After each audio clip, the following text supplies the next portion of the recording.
Ladies and gentlemen, members of the member of the community. Let's begin our two members. That should be plural. Let's begin the. Would you do me a favor and call roll call? Commissioner Charolchek, Present. Commissioner Guardias, Present. Commissioner Lowing, Present. Commissioner Monk, Commissioner Rosenblum, Present. Commissioner Suma, and Vice Chair Waldvogel. Everyone's present. Okay, great. I have no speaker cards for oral communications. So let's look to the Assistant Director for his report. Thank you, Chair. Just a few items to report going to City Council. On October 16th, the county will be making a presentation to the City Council on the release and availability of the draft environmental impact report for the Stanford GUP. That's on the 16th. And then the following week, on the 23rd, the City Council will take up two items that the Commission has interest in. One is the comprehensive plan update and the final environmental impact report. And you also reviewed a project on El Camino, 3001 El Camino Real, a mixed-use project where the former location of Mike's Bikes. That's going to be presented to the City Council for site and design review. And that concludes the report. Okay, thank you, Assistant Director Lee. I want to just make a few notes real quick.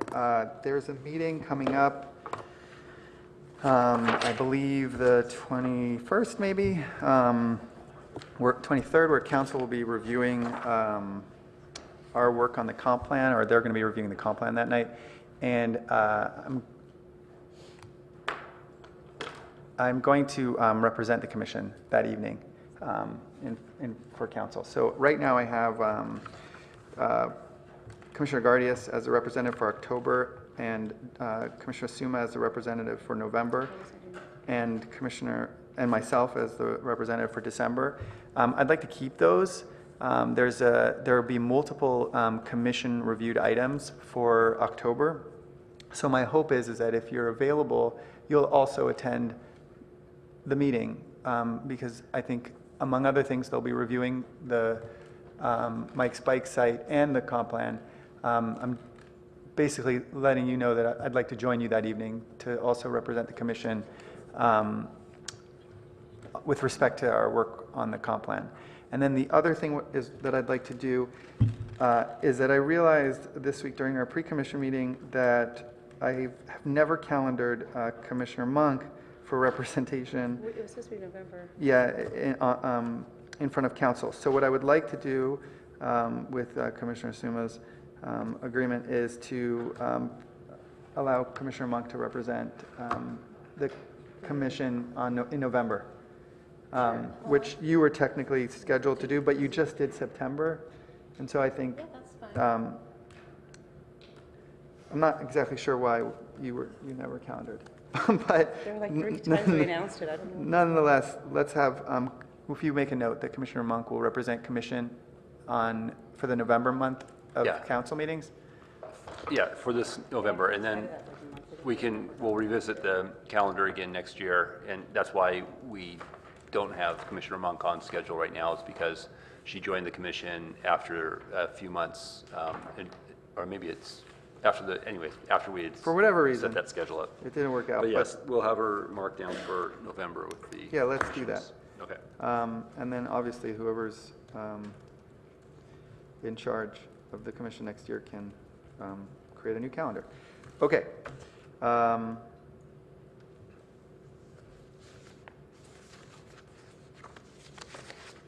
Quick comment, if you don't mind. Yeah, go ahead. So I have actually private obligation on that night, starting at 7 p.m. Which, the 23rd? On the 23rd.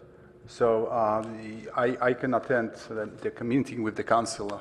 Probably the review of the comprehensive plan is going to take longer than 1 hour, I suspect. Are you until 7 p.m. or? Yeah, until 7 I think you're going to be fine, because I think it's calendared for 7:45. Is that right? Is it? The comp plan one in particular? No, both. I mean, there is a bikes mic and comp plan. Right. I guess I don't have the calendar with the projected time on that. I don't know if the council's starting early on that day, but I would be surprised if they got to any of these items before 7 o'clock. Okay, well, the good news is that if you aren't there on time, I'll be there. And if you are on time, I think you'll be all right, because I think it's not, you're right, it's going to be a long item. Yeah. Anything else? No, that's it. Just, Okay. Thank you. All right. Then with that, unless anyone else has any comments, why don't we begin with the downtown parking management implementation staff presentation. Good evening, Chair, members of the Commission. My name is Josh Mello. I'm the Chief Transportation Official for the City of Palo Alto. To my right is Philip Camhe. He's our Transportation Programs Manager, and Patrick Smith, who is with Dixon Resources Unlimited. Philip and Patrick are going to give you a presentation this evening, and then we'll follow that up with a discussion. With that, I'll turn it over to Philip. You want me to get up?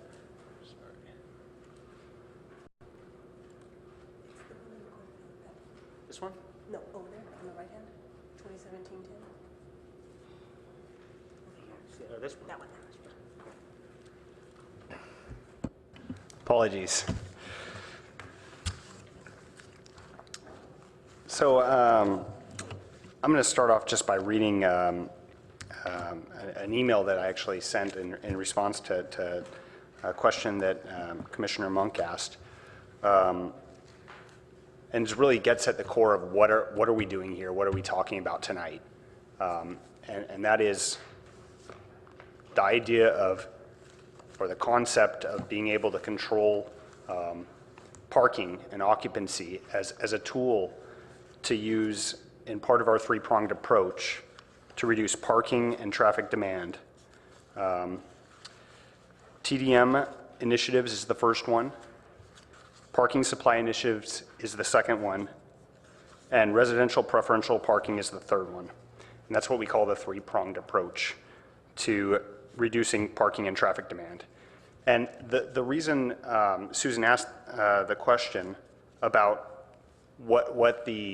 how that works is I think that there's a lot of information in this report, but one of the key questions that could be asked is how does controlling parking enable us to control congestion?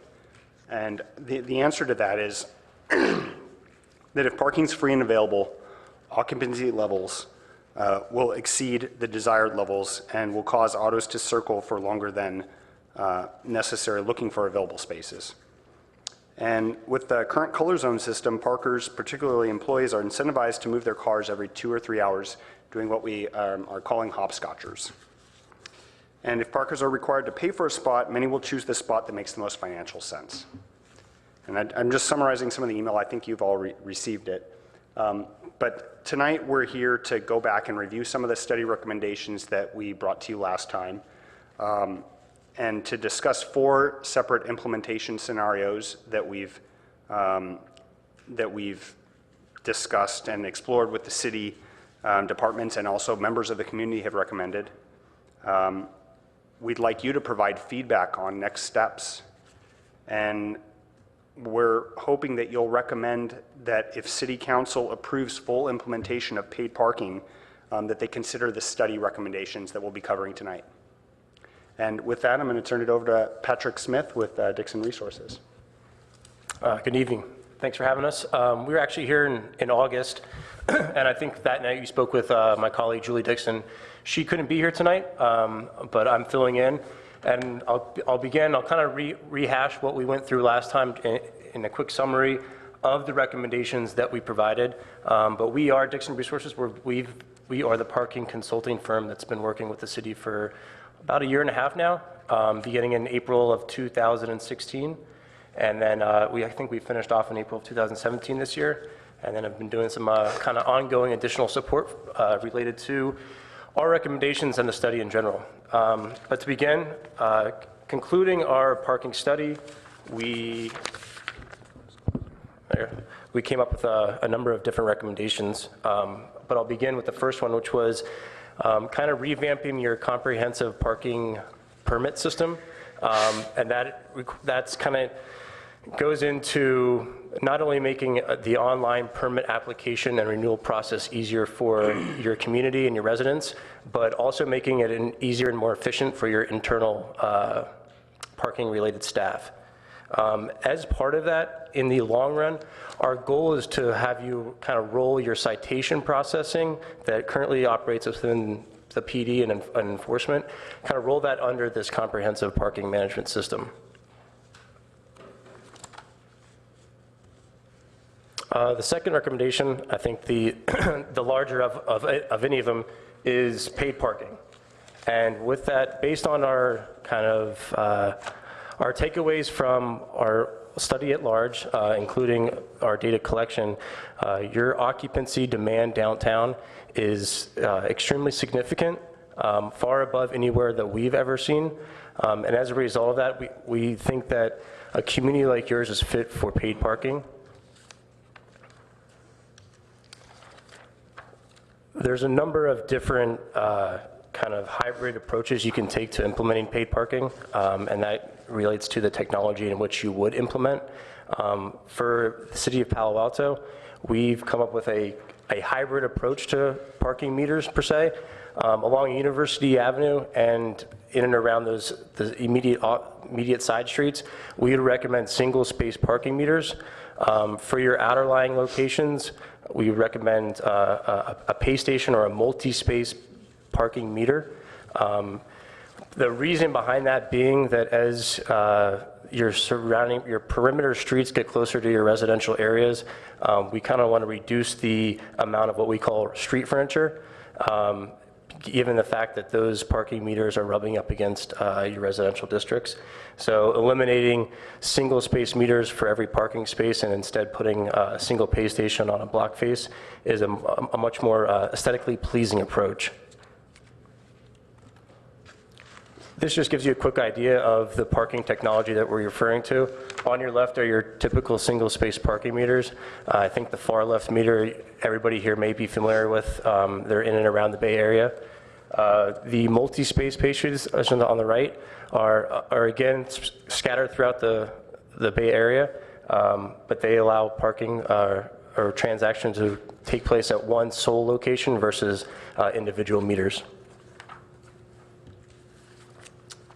Anytime a city is going to implement any form of paid parking, we recommend that they supplement that with mobile payment or pay by phone. It comes at no cost to the city itself, and instead that small transaction fee is passed on to the consumer.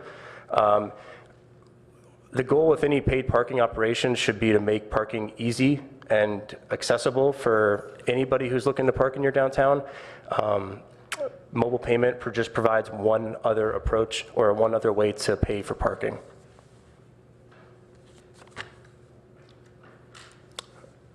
As the city, or in the event that the city implements, or actually regardless of whether or not the city implements paid parking, the city should conduct biannual or at least annual parking occupancy data collection of the downtown. Generally in any parking atmosphere, the ideal parking occupancy demand is right around 85%. If you were to take a block of 10 parking spaces, that equates to obviously 1 to 2 spaces always being available. That promotes consistent turnover for your shorter term parking. So with that, we would recommend that the city actively monitor the occupancy around downtown in order to maintain or at least try to go or keep in mind the goal of 85%. Permits. So as part of this kind of paid parking or overall parking management approach, we do think that the current cost of your downtown permits was low, certainly as it was compared to other surrounding Bay Area cities. In an effort to change driving habits in Palo Alto and tackle a more transportation demand alternative or approach, We feel that raising your annual permit prices to make that more equatable with, what a transit pass may cost to come downtown Palo Alto, in the long run will discourage or help to discourage a certain number of parkers from driving downtown each and every day.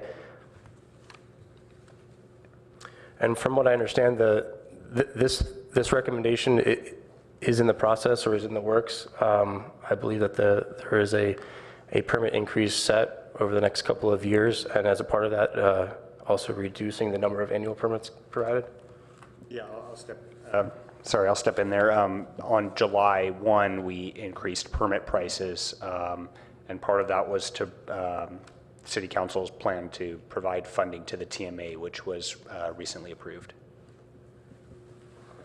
The next two recommendations are recommendations that I believe are already being looked into or undertaken. And the first one of those is your off-street infrastructure and putting in what we refer to as parks equipment or parking access revenue control systems at your garages, gated access per se. And the second one of those was increasing the downtown wayfinding. Essentially, one recommendation that we provided the city that they, I think, had already recognized was developing or improving wayfinding throughout downtown. Anytime you have people that are coming downtown in any city who are unfamiliar with where to park, wayfinding does help to improve the efficiency in terms of how quickly they find parking. So as part of that, adopting a parking brand or theme is something that we recommended as well. I'll also step in there. Wayfinding was recently put out to bid as part of a greater utilities project. I believe that project did not receive enough, I want to say enough bids, but I'm not sure if it received any bids, but is potentially being rebid. And finally, given the state of parking downtown currently and in the possibility of paid parking in the future, adopting some different enforcement processes or rules or enforcement procedures was one recommendation. Increasing the enforcement hours downtown, possibly expanding enforcement into the weekends, such as a Saturday. As a part of that enforcement, and I know this is a more delicate of an issue, but we recommended the implementation of LPR, or license plate recognition, mobile LPR, as a way of enforcing or increasing your enforcement downtown. LPR will come into significant play in the event the city decides that they want to go down the paid parking route and implement pay stations with pay by plate as being your unique identifier. In order to enforce that efficiently, LPR comes into focus. Currently, parking is spread out among a number of different areas in Palo Alto. And one thing that we think, in order for the parking operation to run smoothly and efficiently going forward, the adopting of a centralized parking department or program or operation would be beneficial to improving parking related processes through the city. As part of our comprehensive parking study, we engaged in a number of different stakeholder meetings throughout the course of the study. I believe we held 5 meetings in total. The first 2 were kind of introductory meetings, understanding kind of your key stakeholders' perceptions and issues with parking in downtown, some of their thoughts and concerns moving forward. The following 3 meetings were discussing a lot of our data collection results and what we were coming to find as we progressed through the study. I believe we had upwards of 20 to 25 active stakeholder participants from meeting to meeting. The turnout was pretty consistent throughout all 5 of those meetings. Some of your key stakeholders included some of your downtown business owners, a couple of developers, obviously internal city staff, and I believe a couple of residents. a couple of members from the, I believe it's the Palantir over here. But those key stakeholders were active and consistent throughout the entire process. And with that, I'll turn it over to Philip. I believe there's some additional outreach that was taken. Right. So in addition to the outreach that was done with the study, we did additional outreach following meeting with this commission and also with meeting the city council. And so I'll talk a little bit about that. We hosted our own focus group to kind of talk about some of the ideas and to hear how the downtown businesses felt about paid parking, or really how they feel about challenges that they have, to understand their issues, their employees' issues, and their customers' issues. And coming out of that group, the focus group, we found that paid parking, dynamic paid parking in particular, generally received positive feedback. And additionally, the city was asked to make, when and if we implement paid parking, to make it simple and understandable. And I mentioned this before, but participants reacted favorably to the concept of dynamic pricing. And we also conducted a survey that the Chamber of Commerce helped us to distribute. And we also did in person with 33 different business owners or managers over the past month. And of course, we identified some of the key issues that you'd expect for employees. The cost of permits was too expensive. Moving cars every 2 hours was difficult for the employee and also difficult for them as business owners and managers. And finding parking was difficult. For customers, it's that same thing. Finding parking was difficult, and the 2 hour limit was too short. And just to show you some of the real data that came out of that, 79%, it's really 78.8% of those surveyed felt that they would benefit from designating specific employee parking in the lots and garages. This is probably not a surprise, but 76 of those surveyed, now just note, there was no information given. This was just a simple survey, but they responded negatively, either fair or poor, to the initial concept of paid parking in downtown Palo Alto. But it was kind of interesting when we asked them the question, how would they feel about dynamic paid parking if it provided parking on your block for your customers and parking in garages and lots for employees? That skewed completely differently. It ended up changing the same reaction to the similar question. And 45% responded positively, 18.2% were kind of neutral, and only 36% are what we would consider negative. And with that, I'll get into the scenarios.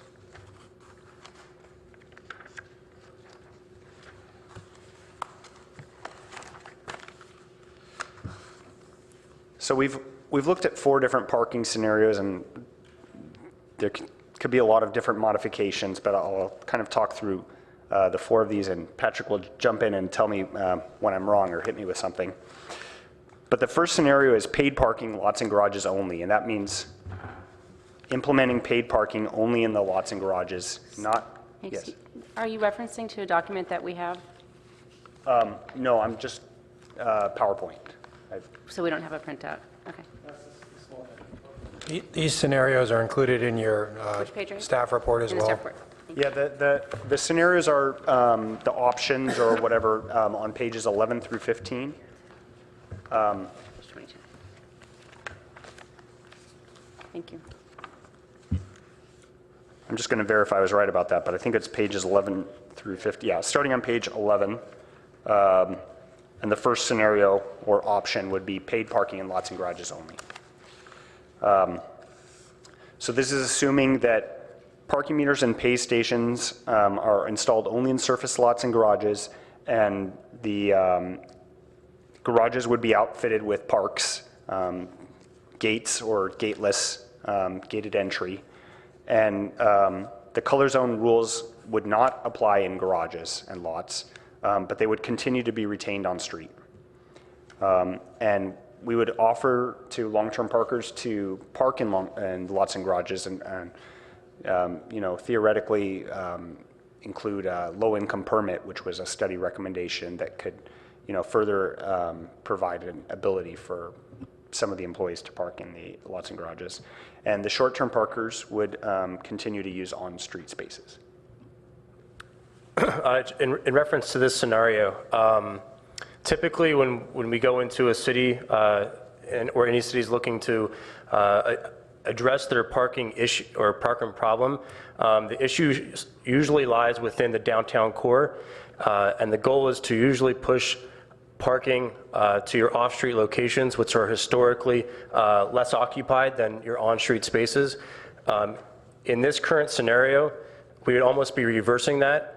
So we would be charging for people to park in historically long-term spaces, your off-street surface lots or garages, and now pushing them further into downtown to further compete with all the traffic that is currently trying to find a parking space in your downtown.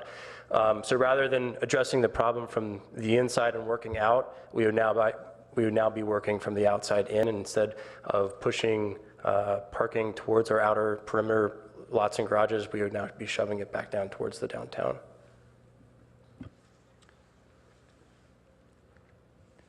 So the second option is providing the first hour free, and this option came to us really from some of the stakeholders that had requested that we retain first hour free in front of their business so that a customer that's running in to get a coffee doesn't have to pay for parking, or somebody that's dropping off their dry cleaning. But it assumes that we install parking meters or pay stations throughout the downtown color zones, including on and off street, and would also include parks similar to the lots and garages scenario. Would implement the study recommendation of mobile payment option, and the meters would allow for 1 free hour of parking before collecting payment. This would likely encourage customer turnover and quick picking up, dropping off, unless we have somebody that, as long as we have a system that prevents them from moving their car every hour, which would just force the hopscotching to be more frequent. And that's why the consultant is recommending that if this was implemented, although he'll probably tell you, but he's not recommending this at all.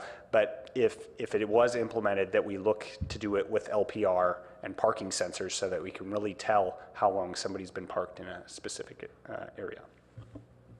Yeah, just to speak on this potential, so this would be a city management nightmare in the form of monitoring those 1 hour free spaces, enforcing those 1 hour free spaces.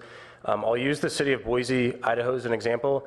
Currently, and for some time now, they've had a 20-minute free button. So any patron that comes downtown is able to press a button on the meter and receive 20 minutes of what we refer to as free parking. Unfortunately, for a long period of time, they didn't have those monitors in place to effectively address that issue from becoming a substantive problem. So what they had were meter ferries, and they would walk around downtown and press the button, and people would then extend their free parking over the course of the day without ever having to come back to the meter. They've since taken a measure to address that. They put in sensors underneath or that are related to each meter, which prevent the 20-minute button from being pressed more than one time. However, there's a cost associated with implementing this type of technology, sensor-based technology as well.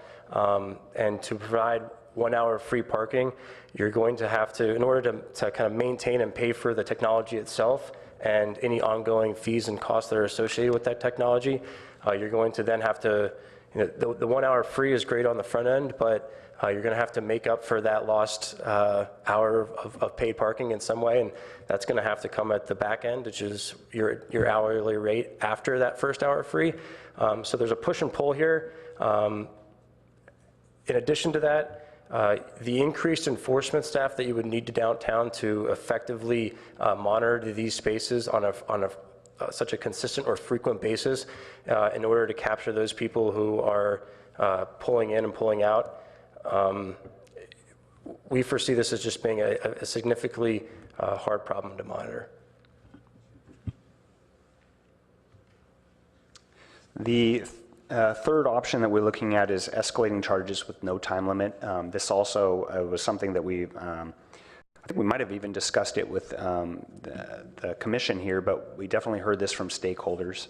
And this is the idea that we, kind of the full install of everything, parking pay stations and meters throughout downtown, the garages with the parks equipment, and the long-term parkers would be directed to the garages. But in this option, somebody paying at a meter could effectively purchase a space for as long as they want, but the rates would increase throughout time the longer that they park in that space. So that would be an escalating fee, which would actually allow the city to recoup more revenues from each parking space, assuming people are parking there longer. But it does somewhat limit our ability to control that space, create customer turnover, and keep it available. Yeah, through our stakeholder outreach and our surveys, Dixon's Intercept surveys, and speaking with a lot of your employers and business owners, one thing that we heard consistently was that there's a need for increased turnover on those spaces along University Avenue, especially. One thing that having an escalated fee schedule with no time limit runs the risk of is not allowing those spaces to be turned over. I think Palo Alto is a unique city in terms of who's frequenting your downtown and frequenting those businesses and those restaurants. My guess is that there's a certain number of people who wouldn't mind parking in those spaces and paying for the max time no matter the cost, which I think would generate some pushback from a lot of your businesses and so forth. And the final option that we've reviewed is this full implementation of dynamic parking, which is really the study recommendation. It's the primary recommendation of this study. It's implementing paid parking and replacing the existing color zone system, assuming meters and pay stations throughout downtown and garages with parks. We'd want long-term parkers to be directed to lots and garages and to have a low-income garage permit, and short-term parkers to utilize the on-street spaces. Yeah, just to add to Philip's comment. I think this kind of goes back to the initial purpose of this study, which was to develop some form of a parking management plan, right? So we know that available parking and parking supply in Palo Alto is scarce, and I can't foresee it getting or improving drastically in any near future unless there's a significant shift in parking behavior. That is part of this, and there's components of this parking management plan that I think look to change or make those changes in terms of parking and driving habits. But this full approach or this parking management study, part of this, yes, is the implementation of paid parking, but another part of it is generating revenue through paid parking to increase those alternative options for people to come downtown, buy other modes.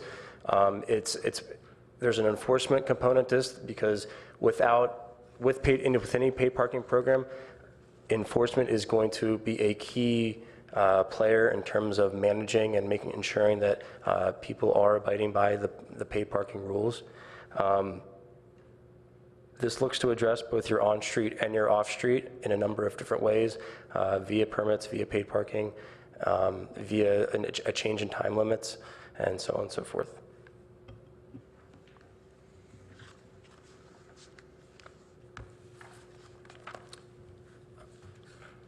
Just to kind of come full circle and kind of dive back into some of the technology or parking technology options that are at the city's hands in terms of implementing some of this technology.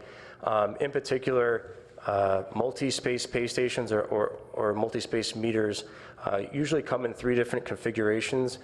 Pay and display, which I'm sure we're all familiar, which is I go to the pay station, I complete a transaction, and I'm given a receipt that I then place in my windshield. There's also pay by space, which is marking the individual spaces with a unique identifier, a number. I, as the parker, then go to the pay station, complete my transaction. My unique identifier there is the space in which I parked in. And then there is pay by plate, and I mentioned this earlier. This is, I would say, the way in which the industry is shifting, especially with the increasing use of LP or mobile LPR, is pay by plate, and that is using your license plate as the unique identifier. This type of configuration is able to be integrated with a lot of your enforcement devices or your enforcement staff's devices, so it makes enforcement much more efficient. They're able to pull up on their handheld device and see which plates are paid for and which ones aren't. But I would say pay by plate is what we would advocate for in the event that the city decided to adopt LPR technology as well. And just to kind of circle back one last time to just the downtown configuration in terms of paid parking. Obviously, as we mentioned before, single space meters along University Avenue and on the immediate side streets, and then multi-space meters on the perimeter streets.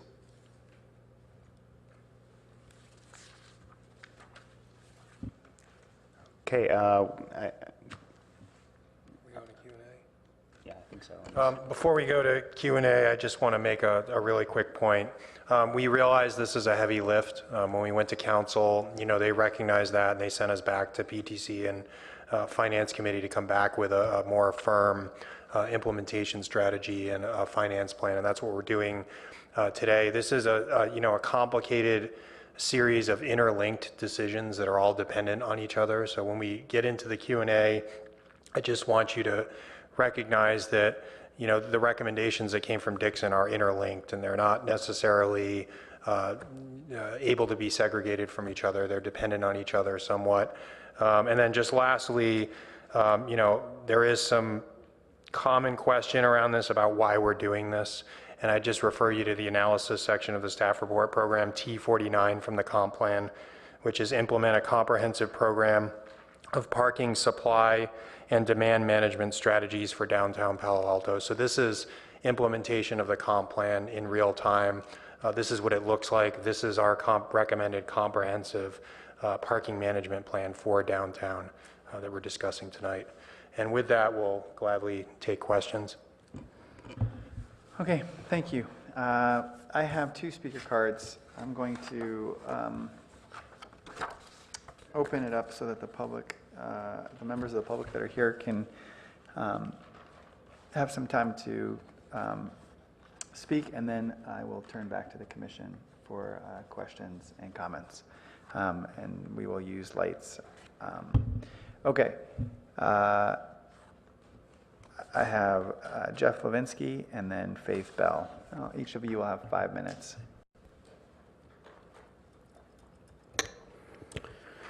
Good evening, commissioners and staff. I've got 5 minutes, so I'll make 5 points.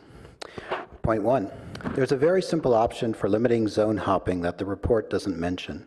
Our color zone enforcement officers already collect license plate numbers with handheld devices, and these can be programmed to limit how many zones people can park in for free. For example, you could let people park for free in just 2 zones a day and ticket them if they're spotted in a 3rd zone. 2 zones a day is adequate for most shoppers and visitors, and it still prevents commuters hopping from zone to zone all day long. If you use compatible devices for enforcing the RPP zones, you can then extend the 2 zone a day limit to those 2. That will protect neighborhoods from zone hoppers, which none of the other proposals do. This approach is much cheaper than installing hundreds of parking meters and pay stations. It's more aesthetic, it's more flexible as you can craft all kinds of policies, and it can protect neighborhoods as well as the core. It definitely ought to be considered. Point 2, there's no serious discussion in the reports how parking meters will harm retail. I've spoken with residents who are outraged to hear the city is thinking of charging them to stop at a downtown ATM or pick up a coffee. They'll just go elsewhere. You don't need to look far for where merchants have rejected parking meters because it hurt their businesses. Back in the 1980s, we had parking meters right here in downtown. Stores found it pushed customers to where parking was free, such as Stanford Shopping Center, and so the city pulled out the meters. That wasn't even mentioned in the report. The report does talk about quarterly monitoring of sales tax revenue as a way to check if retail is being hurt. But what happens if you discover that revenues are falling? Customers quickly become loyal and accustomed to new locations, so they won't necessarily ever come back even if you pull the meters out again. Point 3. There's hardly a mention in the reports of how parking meters will likely push many to park in the RPP neighborhood surrounding downtown, where 2 hours of parking will remain free. The surveys show between 40 and 64% of respondents were unwilling or very unwilling to pay for parking, even if closer to their destination. Commuters who zone hop in downtown will just switch to zone hopping in the different neighborhood zones. That will make parking harder to find in those neighborhoods, and they'll be less safe due to the increased traffic. Point 4. Why does the proposal suggest it needs no full environmental review?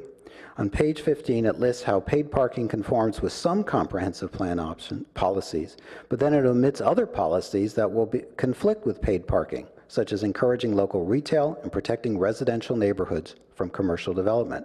Why not mention those? And discouraging people from shopping where it's close means they'll drive farther away, thus harming the environment. Rather than claiming no negative impacts, there should be a full environmental review. 5. The report doesn't address the absurd inequity of the proposal. Downtown's parking problems stem mainly from continuing to allow underparked buildings and more employees to be packed into offices than ever anticipated. Right behind you is the First Church of Christ Scientist building on the corner of Bryant and Forst. As a church used mostly on weekends, it was exempted from parking requirements, but the city neglected to end that exemption when a technology company took it over a few years ago. That one building alone accounts for a shortfall of 45 parking spaces. How much time has your commission spent addressing those issues? Instead, you're talking about using parking meters to charge customers and visitors to downtown like me. Well, we didn't cause downtown's parking problems, and neither did the shops we visit, but you're asking us to pay anyway. And even crazier, the city wants any profits on what we pay for parking to subsidize the well-funded companies causing the problem. I see this whole proposal as 174 pages of misdirection. Enforce our parking regulations and stop overly dense offices, and you'll end downtown's parking shortages. You won't need parking meters, you won't need to charge residents, you won't need to burden neighbors and put more cars onto their streets, you won't need to imperil local merchants, you won't need to spend hundreds of thousands of dollars on consultants and hundreds of thousands more on new metering equipment. Say no to having the victims pay. Instead, use your commission to enforce our parking regulations and put an end to underparked buildings. Thank you.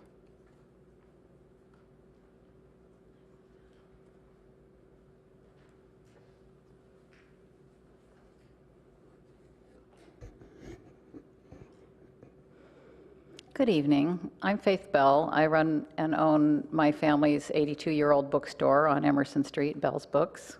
Pleasure to be here with you all. Thank you for considering all these things.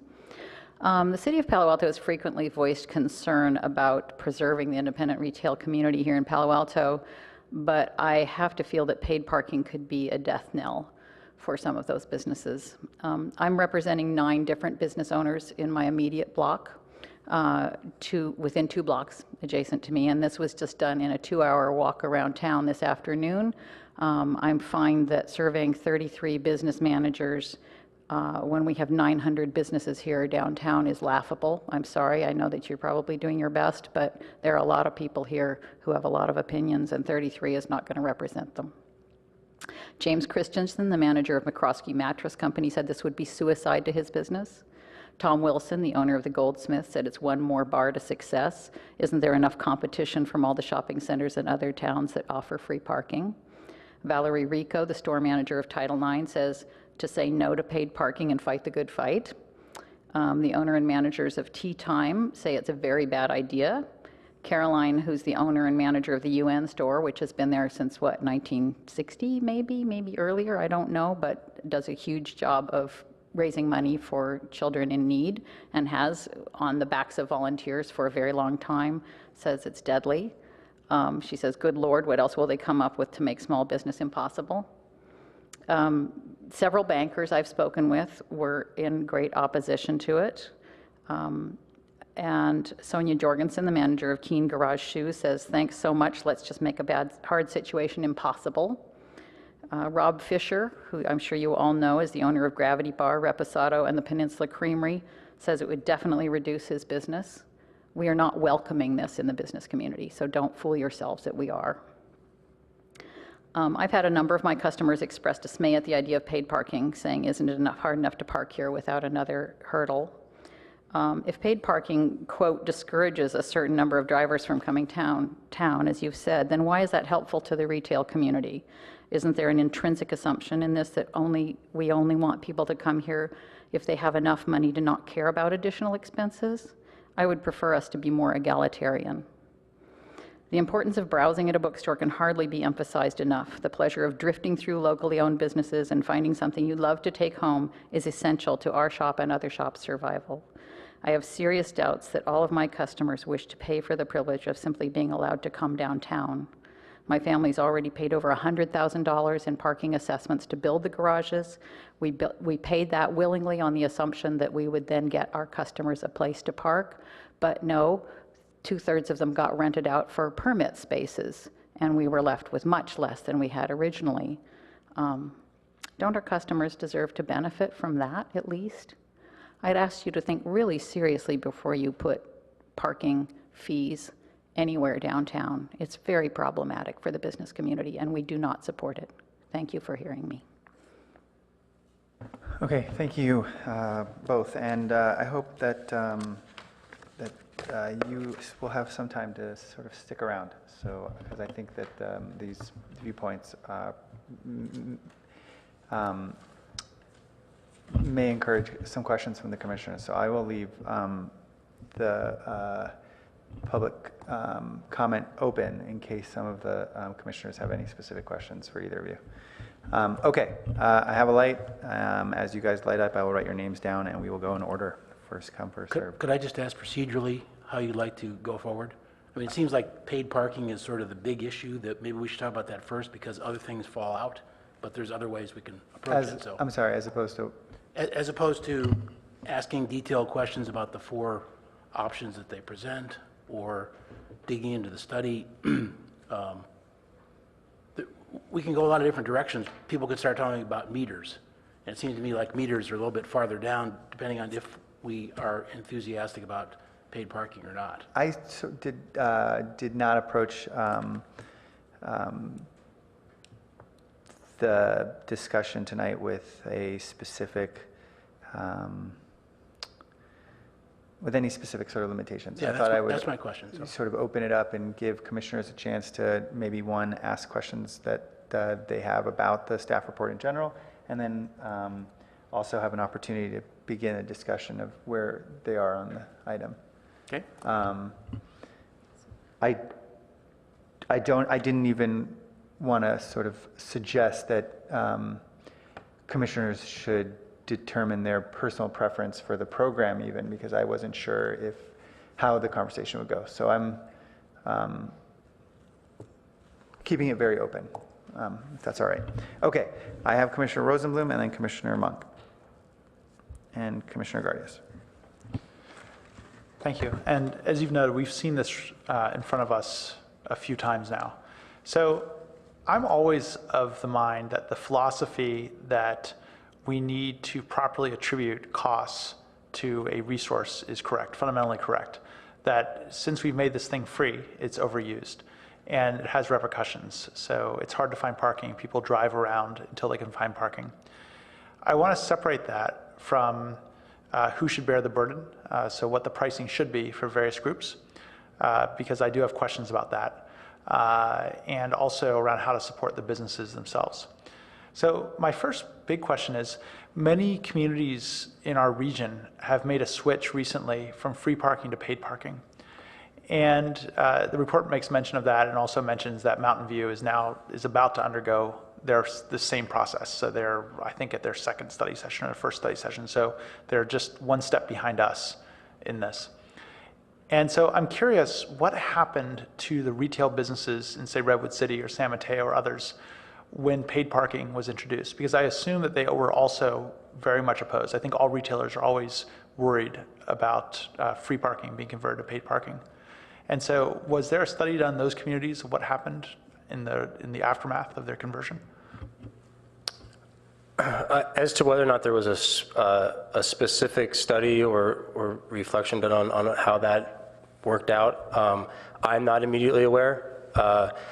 But I know from speaking to some of the stakeholders who had visited Redwood City and so forth, and speaking with other cities in the Bay Area who have now transitioned to paid parking, there isn't an immediate negative impact on parking downtown, or I'm sorry, on the business districts downtown. Nobody, I don't think, has seen people not come downtown or leave the city in masses in terms of paid parking. But as to whether or not there's been an immediate study done on those cities that have transitioned to paid parking, I'm not sure. So I have reached out to the Redwood City staff on this, and their paid parking was actually introduced quite a while ago. I was under the assumption that it was more recent than it actually was. So they haven't done any kind of data because it's been in place for a fairly significant amount of time. They've modernized their downtown paid parking system more recently and implemented a lot of the recommendations that you'll see in the report here. In your staff report, there is a link to the SF Park program, which actually did collect quite a bit of data on the impacts to the business community and the retail environment, and they didn't find any negatives. Yeah, so I appreciate the SF Park study. As close as we can get to our community, the better. And so my big recommendation, there's going to be many people here concerned about this. And I think that it's fair to divide them into the two representatives we have today, which are residents and business owners. And in order, I personally care that the business owners first feel like they're part of this process and they feel their businesses won't be harmed. On the resident side, we also can't be introducing a solution that pushes cars into the neighborhoods. And so I agree that if we are making an incentive program where the loophole is, well, we park in the neighborhood, that's also a bad outcome. And so as we talk through these things, that's why I am interested in things like LPR, any way to automatically make it more difficult to play that game, I'm in favor of. I'm less sympathetic to residents who would say, well, I would never pay for parking, so I'm just gonna go somewhere else. Simply because I do think for every person who says that, there's someone else who says, I would love to just get a space. I'm tired of driving around the block. And it's not a rich versus poor thing, I don't think, because the proposals are $1.50 for parking. It's a convenience thing. It's people that just hate paying and they're willing to drive around, versus those who hate driving around and are willing to pay $1.50 to not drive around.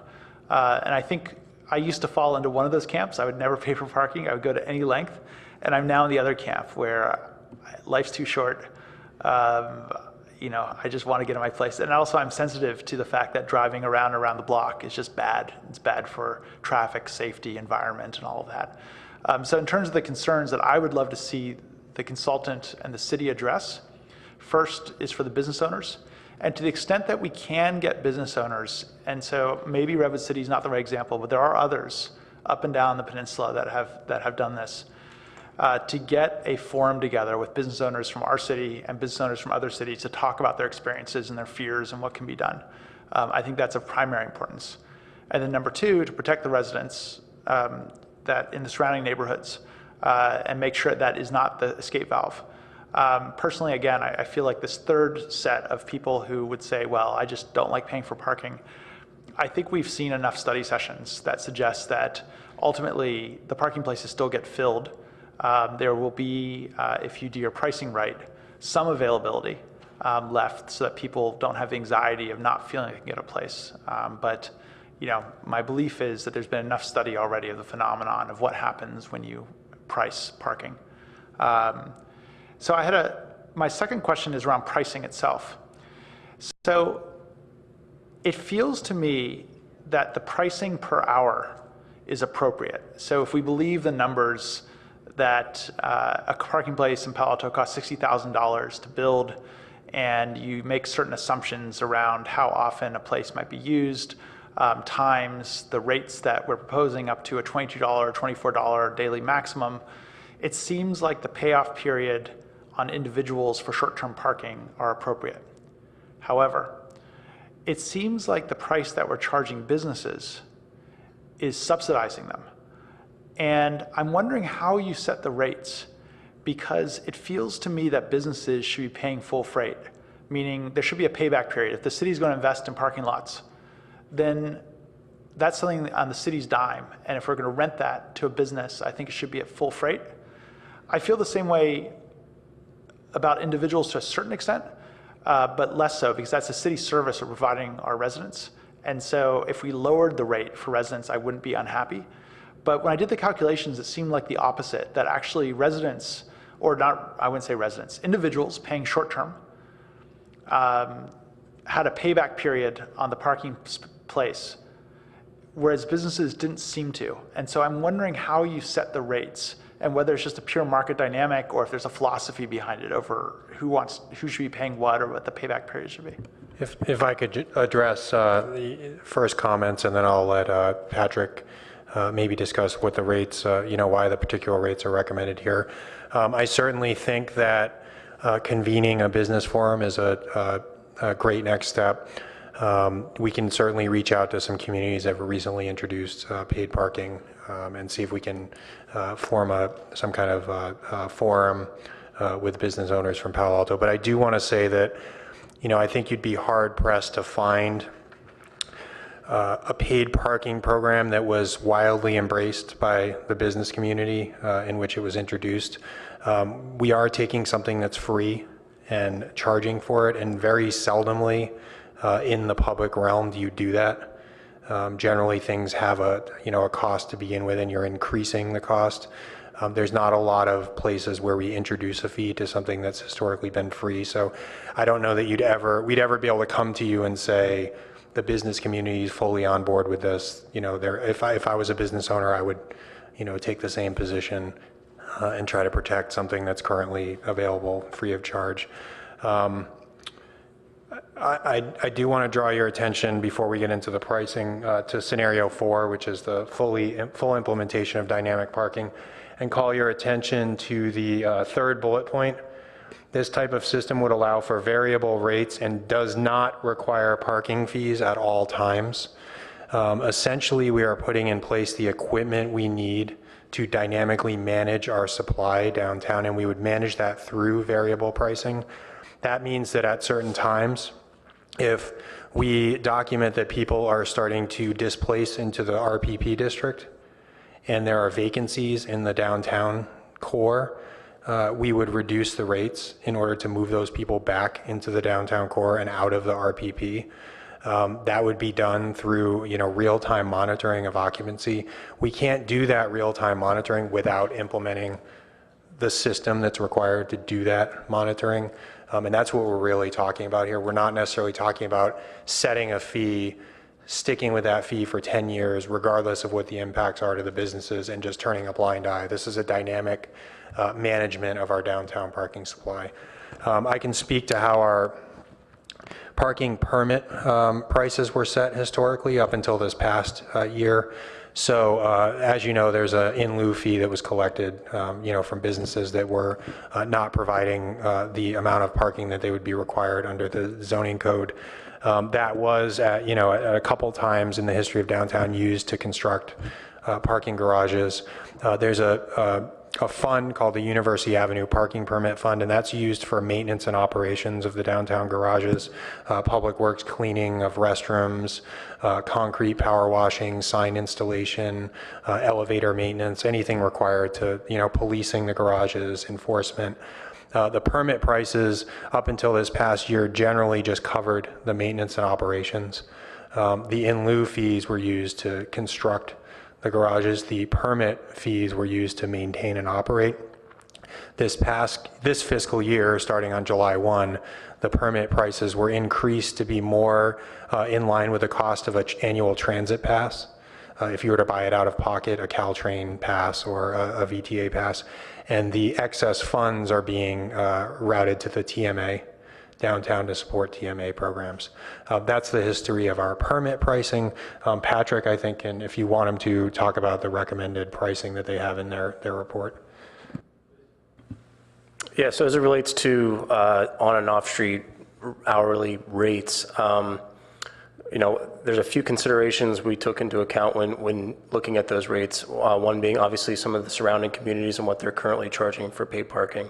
The second being knowing that Palo Alto is going from free parking to paid parking, that we can't obviously throw rates out there that are going to be astronomical in comparison to what is free today. Another part of that being that the price to park in front of a business on University Avenue should be more expensive over a period of time than it is to park in one of your off-street facilities for that same extended period of time. Our goal then being to shift behavior from on-street to off-street locations. Therein, the cost of a daily permit over an annual period should be less than what it costs to park there in that off-street facility per day. So as it relates to the correlation between on-street, off-street, and off-street permits, that's kind of the methodology that we followed. Knowing that there's free parking now and going to paid parking, I don't think that it would be safe to, like I said before, throw in astronomical rates, knowing that people are going to have to go through some form of a learning curve and an educational process of, okay, free parking, now paid parking, and part of that is easing people into that process. Yeah, so this will be my last comment, and just out of interest in hearing my fellow commissioners' ideas. But for me, as this moves forward, I think this is a general framework that I'm very strongly in favor of. I would recommend strongly that you find a way to convene a merchant forum, and perhaps working with our Chamber of Commerce, with their sister and brother chambers of commerce, to help convene, even if the feedback is negative, and as you said, you expect it will be. I think this should be an open forum, and I think that we should listen and hear what the results have been, what the fears are, et cetera. Even if the city decides to move forward, we should have as much airing of the issues and a back and forth in a healthy exchange. Number two, I think we should talk about what it costs to build and maintain parking spaces in this report. And so, and that can just be data, but as you mentioned, you put some values around it should cost more to park in front of a business on University Ave than it does off-street in a less congested core. And so you're trying to adjust pricing to encourage behavior, and I completely agree with that. I think there's a different dimension though, which is what did it cost the city to provide this resource? And then based on that, what do we want to charge different groups of people? And so I also would see, for example, that our office workers, those businesses may have to pay more for parking. Retail workers may have to pay less.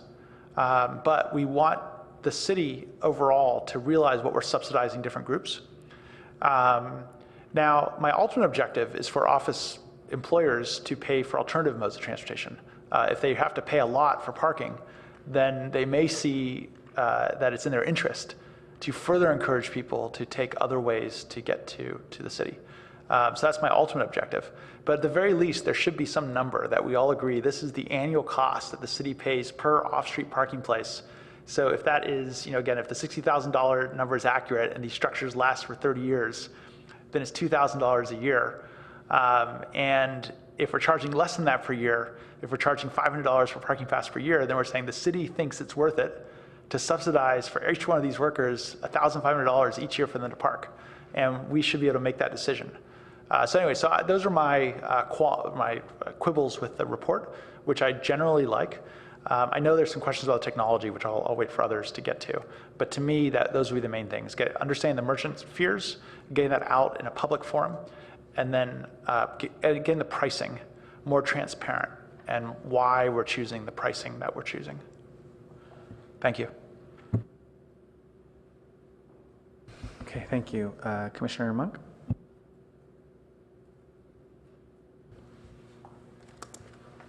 Thank you for the report and the analysis. I think this is a complex issue. It's a multifaceted issue. It's clearly been something that's been discussed over a long period of time. Being new on the commission, I don't know the full history of the three legs and where we're at, so I'm looking at this very much in a vacuum of, hey, we're going to do this thing, and which scenario do you want? And I'm, from my vantage point, I'm not comfortable with just looking at that in that vacuum. So getting the history, knowing the broader objectives that we're trying to achieve, what policies do we want to implement and follow are going to be my guidelines in how to look at this issue. I did appreciate that we have three members of the public here. I'm actually surprised, given the magnitude of this issue, that we're not at a full house, that we haven't received a ton of responses from the community. So I'm just wondering, where is there a disconnect in that we have not received more input from the community? So I personally have undertaken to ask as many people as I can what their thoughts are on this, and people have a variety of responses, and I'm happy to go over what I've discovered. I think what's interesting is that there might be a possible disconnect on what the data is showing and what the perceptions are. So from what you outlined earlier, the goal is to actually help customers get to businesses more easily, to draw more people to downtown. People don't want to come downtown that are locals perhaps because there is not enough parking. Yet at the same time, they don't want to put in meters because then they think that'll push people away.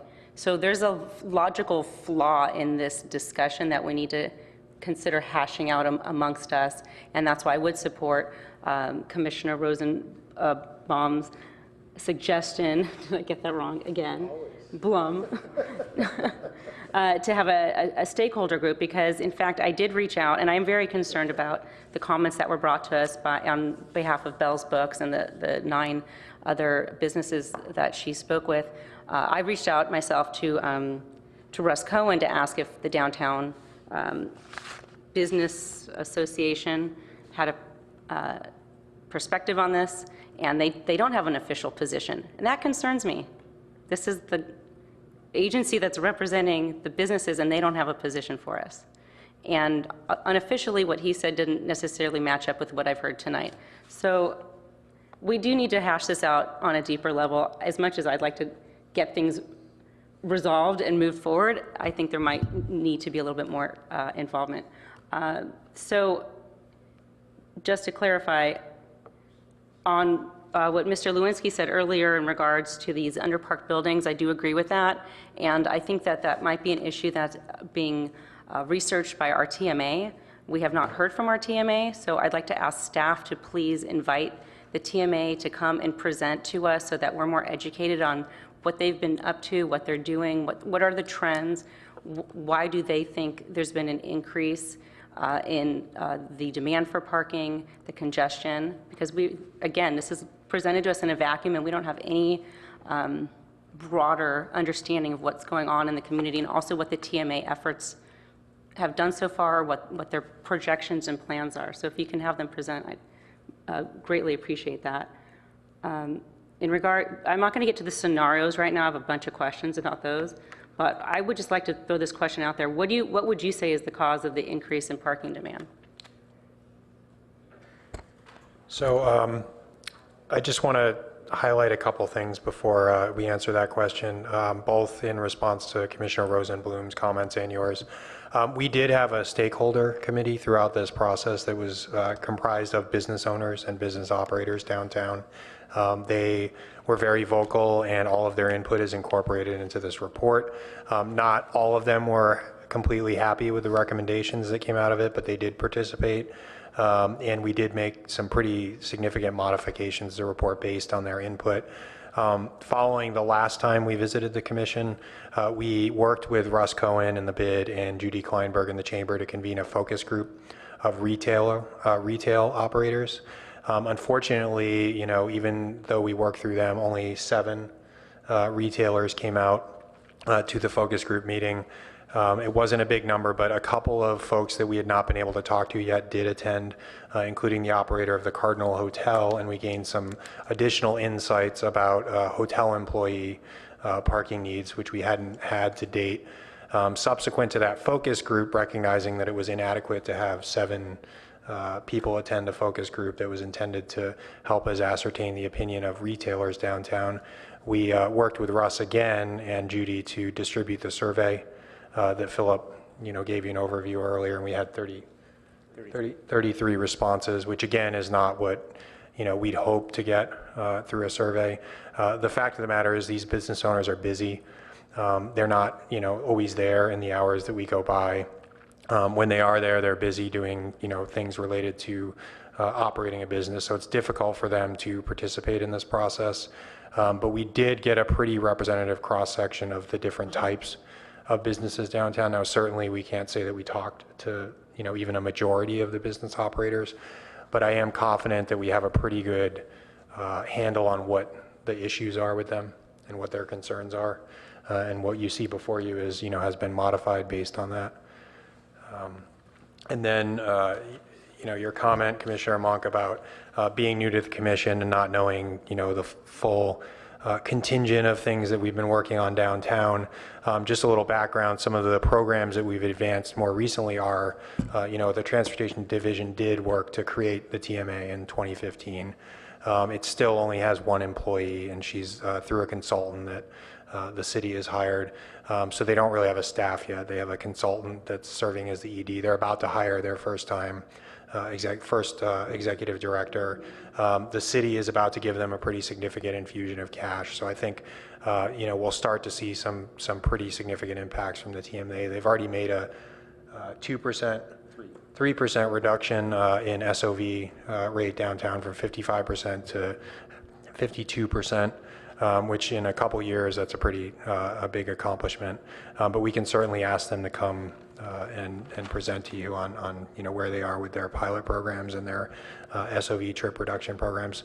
Another big component of the downtown transportation strategy was the introduction of the RPP program, which was also done in 2015, and then expanded shortly thereafter, and is now going on 2 years just surpassed its 2-year anniversary. And then, the next step was to advance this downtown parking management strategy. So we are moving kind of strategically through the multi-pronged approach of managing downtown transportation demand and traffic demand. And in regard to your comment about why the parking demand has increased, I mean, I would attribute it to the improved economy. The downtown economy is, there's very few vacancies downtown. The sidewalks are packed, all day long. When I get out of city council at 10 o'clock on a Monday, the sidewalks on University are packed with people eating and going to movies. And so I think with increased economic activity, you're going to see increased parking demand. Thank you for answering that last question. And that wasn't exactly what was made apparent to me in the report. The report, to me, talked a lot about hopscotching and employees. And I just also want to distinguish here, when I say employees, I'm referring to retail and restaurant workers, employees, and I'll just call tech workers the tech workers. So I think there is a distinction because they have a different time and length of time and commute hours. And so I think it's important to treat those demographics differently. My understanding is that the tech workers are being dealt with a lot through the TMA and the garages and GoPass, things like that. So from my own analysis, I'm taking them out of the equation. I'm not seeing them parking on the streets as an issue. It's more of the retail and restaurant workers, is my understanding, are the ones who are hopscotching because of their odd shifts and working odd hours and things like that. And so what my overall problem is with the general plan here is that we're not addressing the fact that if that's the major demographic group that's causing this. You reference on page 133 that there's several hundred vehicles that are hopscotching between color zones. To me, if that's the issue, then I'd like to talk about that issue and what can we do to help keep our retail vibrant so that it, and in doing so, it needs to have employees that are able to do their job. I see a lot of help wanted signs here, and we're just going to see more if we're not going to have employees being able to park here. I talked with employees that park at Stanford and have gotten their cars towed and spent $400. So we do have a legitimate problem that we all in the city claim that we want to help retail and have vibrant downtowns, but we really do need to put some effort into making it so that employees can park here. And what's the city obligation on that in the policies? So could I jump in and Sure. address that? So we have learned quite a bit about employee behavior and obstacles to moving the employees into long-term parking spaces throughout this process. Our conversation with the hotel manager at the Cardinal was one of the most illustrative conversations, I think. She, the bulk of her employees hopscotch around downtown, or they park in the RPP district and, move between the RPP and downtown. And we've heard that from a lot of the business owners. A lot of them actually give concessions to their employees to go move their car every 2 hours. And we think the root cause of that, is, there's several factors. The first is we don't have a low-income permit for the garages or the lots downtown. So the only option currently today is to buy a full-price permit, which is now $780 a year, which is a significant lift for somebody who's making minimum wage. The second thing that I think is a challenge is that we don't do a very good job marketing the RPP permits. We do have low-income RPP permits. There's a pretty significant language barrier with a lot of the employees downtown, and despite our best efforts to try to use the business community as a network to get the word out about RPP permits and to help facilitate the permit purchase process, that's not happening.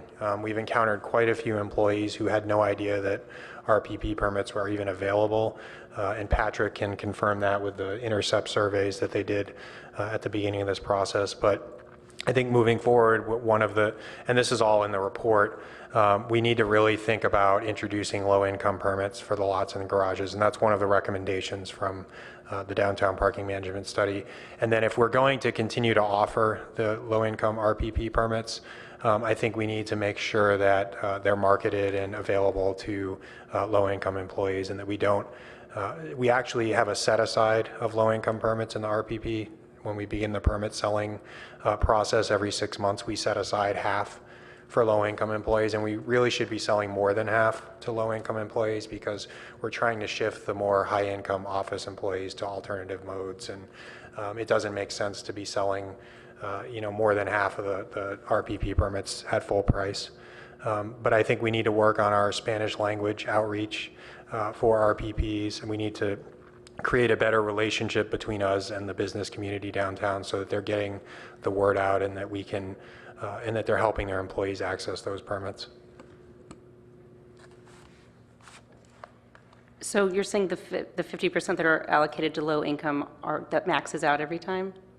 Or it doesn't max out because they're not aware it's available? No, it doesn't max out. And it's also because they have to buy it for 6 months, and a lot of them aren't sure that they're going to keep their job for 6 months. So I also would like to put a plug in there to go to the monthly payment system on those permits for the low-income workers. I know that was one of the agenda items or one of the items mentioned. Yeah, so not to jump ahead, but license plate recognition enforcement would enable us to be much more nimble in our permit sales approach, and that would enable the real-time purchase of permits. So an employee could buy a weekly permit. If they weren't sure they were going to be here more than a week, they could buy a weekly permit, they could buy a monthly permit, and that would be instantly tied to their license plate. The current system, it can take up to 2 weeks to just get your sticker or your hang tag in the mail, so they may not even be around long enough to get their permit in the mail and affix it to their vehicle. So not to plug the LPR, but that's one of the opportunities that LPR does present, is the ability to be more nimble in permit sales. And I apologize for monopolizing, but I do have a couple more questions. The reality is that those cars are going to park here because those are employees coming to their job, so they have to be here. So whether we're charging for permits or not, those cars are still going to be here, and I don't see how this program is addressing that demographic and that issue. And so I would like to encourage more thought put into what we can do for that specific group, because to me that sounds like that's a big piece of what's happening as far as taking up available parking. Why aren't they in the garages? So yeah, I would advocate for adding permits so that they can go, low-income permits for the garages. On the new garage that's being built on Waverly and Hamilton, what's that garage all about? Can that be dedicated to employees? Would our community support having a garage being paid for by our tax dollars for employees? Mountain View, I think, is doing it. So I just think there's broader issues that we need to look at. I don't know if you can revisit the satellite parking lot idea with the use of our shuttle. The thing is that with these folks working at odd hours in restaurants, they can't rely on other modes to get or leave their job. So they're kind of stuck. We're not providing housing for them, and we're not providing transportation for them, and we're not giving them low-income permits, yet we still want them to come here.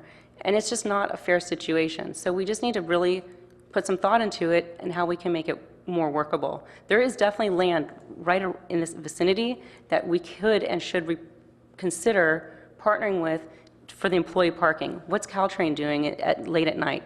Can employees park there after 5 p.m. when commuters aren't using that lot? What about at the North Face site? There's a few spots there. What about at Anthropology? Wherever there are places that I don't know if the city's looking into it, but I'd like to see more creative solutions to address that fundamental issue before moving forward with just, hey, let's just put in these meters.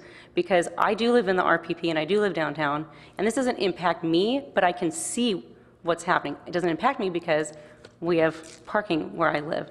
But it is full right down here. The RPP that I'm in, that this would push people out towards, is already full. So this will push more and more cars out into the neighborhoods. So this is more of a Band-Aid fix to me if we're not actually looking at this big segment of employees and where those cars are going to go. I can pass for right now on the rest of it. Thank you. Okay, thank you. Commissioner Gardias? Thank you. Thank you very much for your presentation and for coming to show us the study that you did. So this is the second session, right? We had a first one. So my impression was that that there would be some incorporated input from our really fruitful session number one. The way that when I heard my colleagues speaking back then a couple of weeks ago, or maybe a couple of months ago, June, there were a number of the very good ideas that led me to thinking that when we're going to meet again, you're going to broaden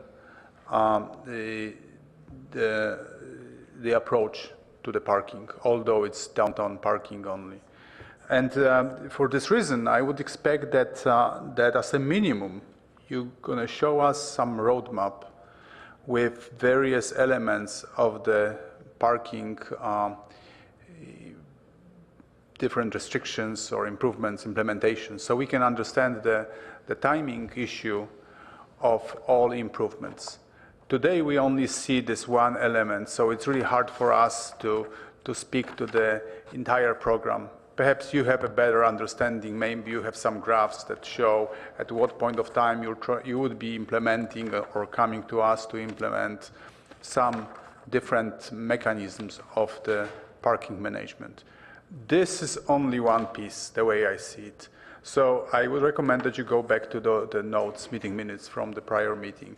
There were very good ideas, and I think that the scope of that meeting, if I recall it well, was more about some other ideas, like, for example, from Eric Rosenblum, there was this proposal of management, of opening the parking structure. This is, or the underground parking structures to the public and sharing them. So there was, Ed was talking about providing shuttle service from the Stanford Mall, and many other good ideas that I think that there should be on the timeline, and that there should be a roadmap that would be presented to us. So I would recommend that you pretty much refresh this and then return to us with the broader understanding. The second item. Sorry, could I jump in there? Sure. You know, we're working on probably a dozen parking projects and programs right now. This is yet, you know, just one piece of, if we were to give you a full overview of all those programs, it would probably take half a day. This conversation is probably going to take a couple hours just to deal with this one particular program. So I do respect that opinion, but I think that tonight we're really here to get you to focus a little bit narrowly on the particular recommendations that are in this study. We could come back to you with a broader discussion on the other parking programs that we're working on, the shuttle program and the whole host of other transportation projects and programs. But tonight we really were hoping to get your input on the downtown parking management study and bring that input to council when we return to them and ask them to move forward with these recommendations. I understand this, but I'm speaking to it because I think that there should be a roadmap. Such roadmap should be in front of our eyes all the time. This way we would not spend time referring to some other items that maybe you already have planned, and maybe the discussion is mute because it's going to come up to us in a year or so. And then we would have a greater visibility. So I recommend at least that the cover page of next meeting on this or some other parking discussion, there would be a roadmap that would just show us the timeline and all different implementation of different elements in different swim lanes. You know how to do it, so just it would just give us better perspective. So the second item is that is this what you are talking about, different elements of the whole program as they are coming from either this group or from the finance committee or from the staff as well. Every time when I talk to Greg Tanaka, he tells me that he promotes role of PTC, and I like it very much, maybe because of this, that he wants to elevate our position. Everybody would. Also he talks that we should start looking into some financial aspects of expenditure. He spoke before he left this commission and he joined the council. He spoke also about some cost elements. I would be interested, and we also spoke about this, in seeing profit and loss statements of different options.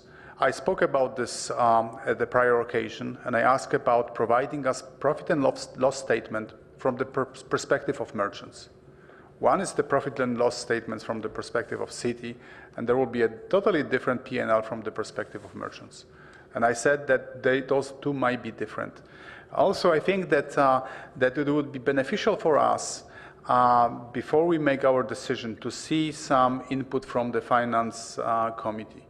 And that maybe, you may not be accustomed to it because we've never done it. But I think that giving numerous elements, like for example, subsidizing a TMA from the higher fees, I would like to understand how this would work from the perspective of the granularity, because if flexibility in the fees that this new system would be charging is very appealing, but then can we lower the fees? If we lower the fees to steer the demand in some other areas where it was depleted, we would naturally TMA subsidies would take a hit because of this reason. So I would like to pretty much understand different scenarios, how this would work from the finance committee perspective. This would probably enhance my perspective on this. So there's certainly a strong financial component to this decision. The finance committee is taking this up next week, and then again in either late November or early December, and they're going to be looking at the financial side of this study. And we were actually hoping to take your input to the finance committee because they're going to rely on you for the policy perspective and the planning and transportation perspective before they're going to consider the financial side. Sure, as they should, right? But we also probably would welcome their input as well. So I know two things would go in parallel. So, and I have more comments, but I allow others to speak and return later. Thank you.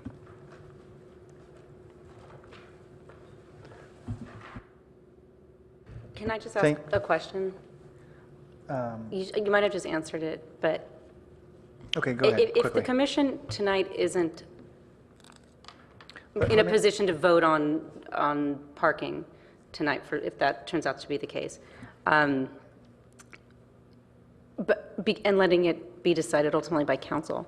Would it still provide value for us to go through these 4 scenarios so that in the event, council does go forward with it, they at least have our advisement on these 4 scenarios? Is there a way to approach this discussion tonight in that light as opposed to this overarching policy issue that we may or may not resolve? Well, that's exactly tonight? what we're asking you. Council did not direct us to go to PTC to get their vote on whether to move forward with paid parking. They asked us to work with you to develop an implementation plan. So if they were to elect to move forward with implementing all of the recommendations from this study, how should they do it?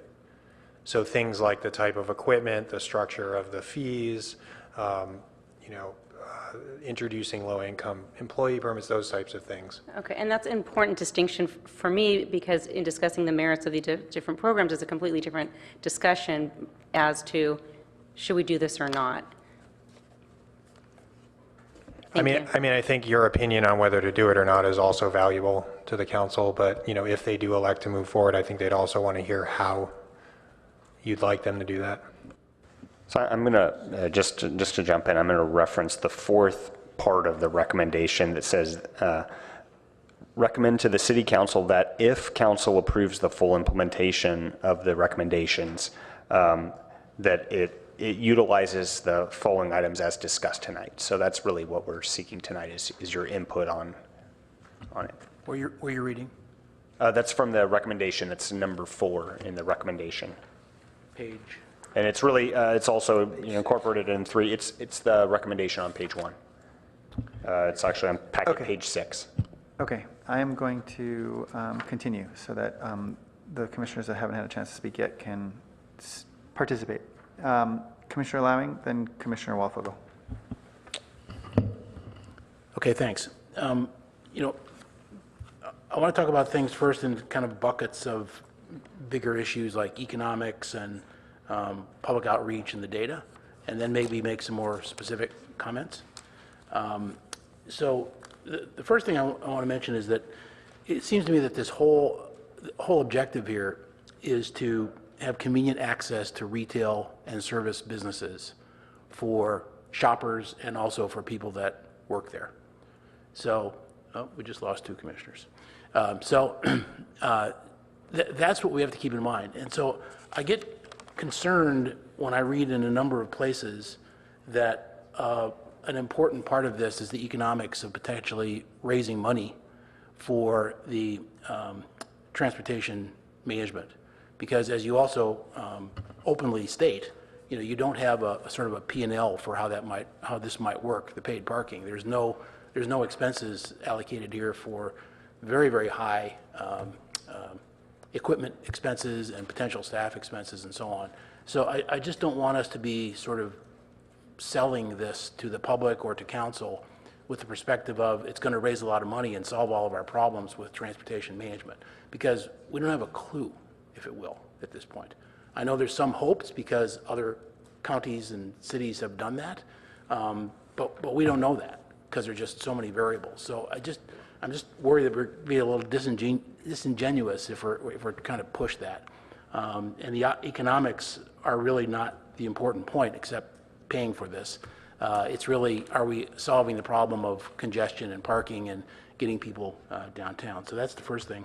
Secondly, I think you've addressed mostly, but I just want to make a very brief comment on the incremental outreach since last time, because to Commissioner Gardias's point, we did give you a lot of input 4 months ago. And one of those items of input was we need to do a lot more outreach. So 4 months later, there's been one focus group and of 7 people, and I know that was problematic for you guys. I think we heard tonight that there's a different system that we could work, which is sort of block captains, which would be really good if we could get a few people like Ms. Hill to talk to her neighbors and report in. It would be much more efficient for you guys than to have to do the painstaking, invite 30 and get 7. So I'm not saying that's your fault. I'm just saying that net we don't have a lot more independent feedback.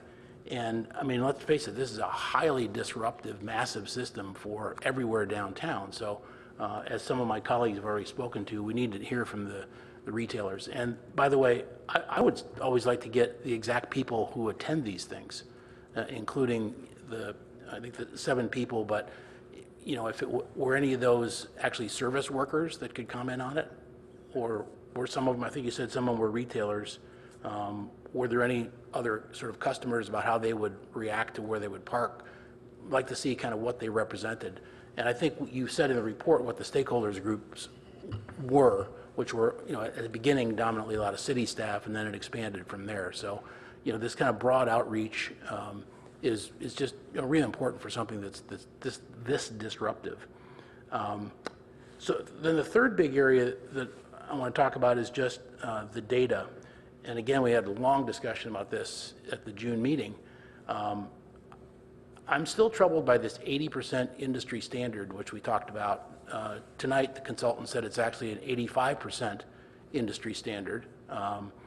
I just went through, I think I put the page number down here, on one of these pages, and if it wasn't, on page 50 of the packet, this just happened to be Thursday in a month. If you went up to 85% as the industry standard, in this particular one, it was only the orange section in the evening on Thursday that was impacted. So somewhere in here, we want to talk about, where does it say that we're at 90s and 100s? I know I saw some on certain streets and so on, but I'm trying to get a feel of, how pervasive is this problem, and why 80% or now 85% is the one that we have to react to. To that 80 to 85%, that is a widely accepted industry average that city by cities usually abide by. Typically, if we reach that, I'll go back to my example of 10 spaces on the street. Once you reach that 85, 90, 95% occupancy level, you run the risk of spaces not being available if you or I are trying to go downtown and park on street somewhere. And as a result of that, I'm then forced to, circle a block or a number of blocks in search of that parking space.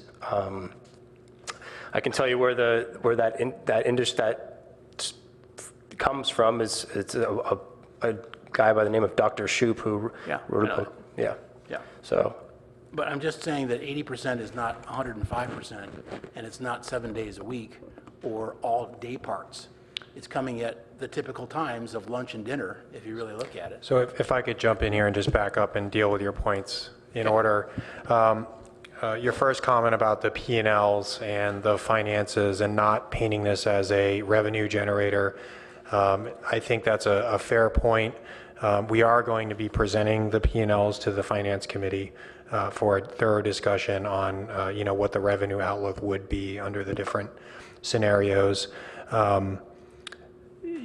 First and foremost, this is intended to be a management strategy for downtown parking, not a revenue generator. But, I'd be remiss if it did not mention that there are 3 parking projects that are currently unfunded that we're advancing. And the assumption has been that they would be funded through parking revenues. Those are the automated parking guidance system. That's the red light, green light, space inventory signage that would be outside of the garages. The second project that's unfunded that we're working on is we're estimating about $1 million. The APGS is $2 million, and then the comprehensive parking permit system, which would bring all of our different parking permits under one system and enable the kind of dynamic, real-time virtual permitting. That's estimated to cost about $1 million. That's unfunded. And then finally, the equipment needed to manage the parking, so the meters, the sensors, the parking access and revenue control equipment, that is also unfunded currently, and we're assuming parking revenue to fund that in the budget. Lastly, your point about our occupancy rates not always approaching 85% or exceeding 85%. I would go back again to scenario 4, which is the dynamic parking management system. There's nothing to say that we couldn't have free parking during the periods when it's well below 85% and only implement parking fees during the periods where we see the occupancy rates over 85, approaching 90%. By moving forward with installation of the equipment to do the management, we're not saying we're going to perpetually charge for parking at all times of day, every day of the week. Yeah, I understand that, but you still have to put up very expensive unsightly meters. And basically every time a resident or someone coming into our town sees that, it's like, oh, I got to pay that. And you know, what people think that are coming to town is I'm paying every time I come to town, because rarely do you drive into town where you're not spending money out of your wallet on something, you know, coffee, restaurant, you know, making a purchase. So it's just an incremental cost to cover the parking, but they feel like they're coming here to share their money with us. I agree, and there was one more point I wanted to make, which is, you know, one of the things I think we have to do if we elect to move forward with this is establish performance measures. And why are we doing this, and how do we measure success? And I think we need to, you know, be clear that the success should be measured by providing customer parking close to businesses, better allocating spaces to employees, and not generating revenue. That shouldn't be the main driving criteria. So I think something, you know, we'd also be interested in hearing from you is what the overarching goals of the program need to be, and get those written into policy as we move forward. If I can also, just going back to the occupancy, I mean, the occupancy overall in the study area is not really that illustrative of the issue. And the issue of the 85% really speaks to what, you know, the design of an 85% occupancy or below is that there's an available space on each block. And when you go in and look at the actual block by block inventory, you'll see there's a lot of times where, for instance, 400 Forest is above 85% all day long, every day. And a car that's looking for a parking space on that block is not going to find one. It's going to continue driving, circling, looking for a parking space. And that's really the impact that a parking program could help to control. Ken, what I'm trying to figure out here from looking at the data is, are we trying to solve the problem of, you know, 5% of our parkers as opposed to 95% of our parkers? Because if we are, this is a very radical, expensive program to put in place all at once and hope for the best. So that's what I'm trying to figure out from the data. The next question I wanted to ask about, which again came up at the last meeting, is that it's not clear to me that we have a disaster problem on our hands with the current color coding. Because it was stated by your colleague last time that, you know, for the most part it's not. There's still these hopping around, and we heard one incremental idea on how we could control that from a speaker tonight. So that is definitely a problem that has to be fixed. No one's debating that, but it's not happening like constantly. And again, if you address that from the standpoint of employees, particularly service employees that could park, you know, cheaply or free somewhere else, that would take that problem maybe away entirely without putting in a single meter. So there just seems like there are other alternatives to that. Yeah, if we did decide that hopscotching was the first problem we wanted to tackle, we may be able to address that by improving, you know, adding inventory of permit spaces in the garages and introducing the low-income employee parking permits. That's not going to address all the issues downtown, though. It's not going to address the congestion from circling, the emissions generated from vehicles circling. It's not necessarily going to ensure that there's an open space on each block. But again, if we decided that was the worst, you know, the issue that we wanted to address first before doing anything else, I think, you know, we could look at ways to attack the hopscotching without moving directly into paid parking. But, you know, the paid parking system, the dynamic paid parking system is meant to address several different issues, not just the hopscotching issue. Right. Well, good segue to my next question is, it's too big to answer, but, you know, we're looking for a behavioral change here from anything that we do. The best would be not to bring a car at all, but we're assuming that we're not addressing that one in this project. So the behavioral change we're trying to do is to get people to spread out and move. A couple of colleagues have already raised the 100% specter that, you know, folks are going to, you know, fall off into the RPP area. That raises, you know, do we have to re-legislate there or lower the amount of free parking that they have in the RPPs? So there's another fall off there. Are there any other just thoughts on what other behavior can be forced to change there, or if there are other things to do? One idea that is very unscientific is that, the blue zone seems like it's always parkable. I actually frequently come downtown in the blue zone, and I never have a problem, even at lunch, parking in that zone. I mean, within a block and a half. Maybe we could market somehow in electronic ways that, hey, go park in the blue zone, no problem. So to get these behavioral changes, are there any other alternatives than what you've put forth here that you guys thought about and rejected? Well, I just want to remind you that there's probably a dozen recommendations in this study. Paid parking is but one of a dozen. Better wayfinding signage is one that we're moving forward with.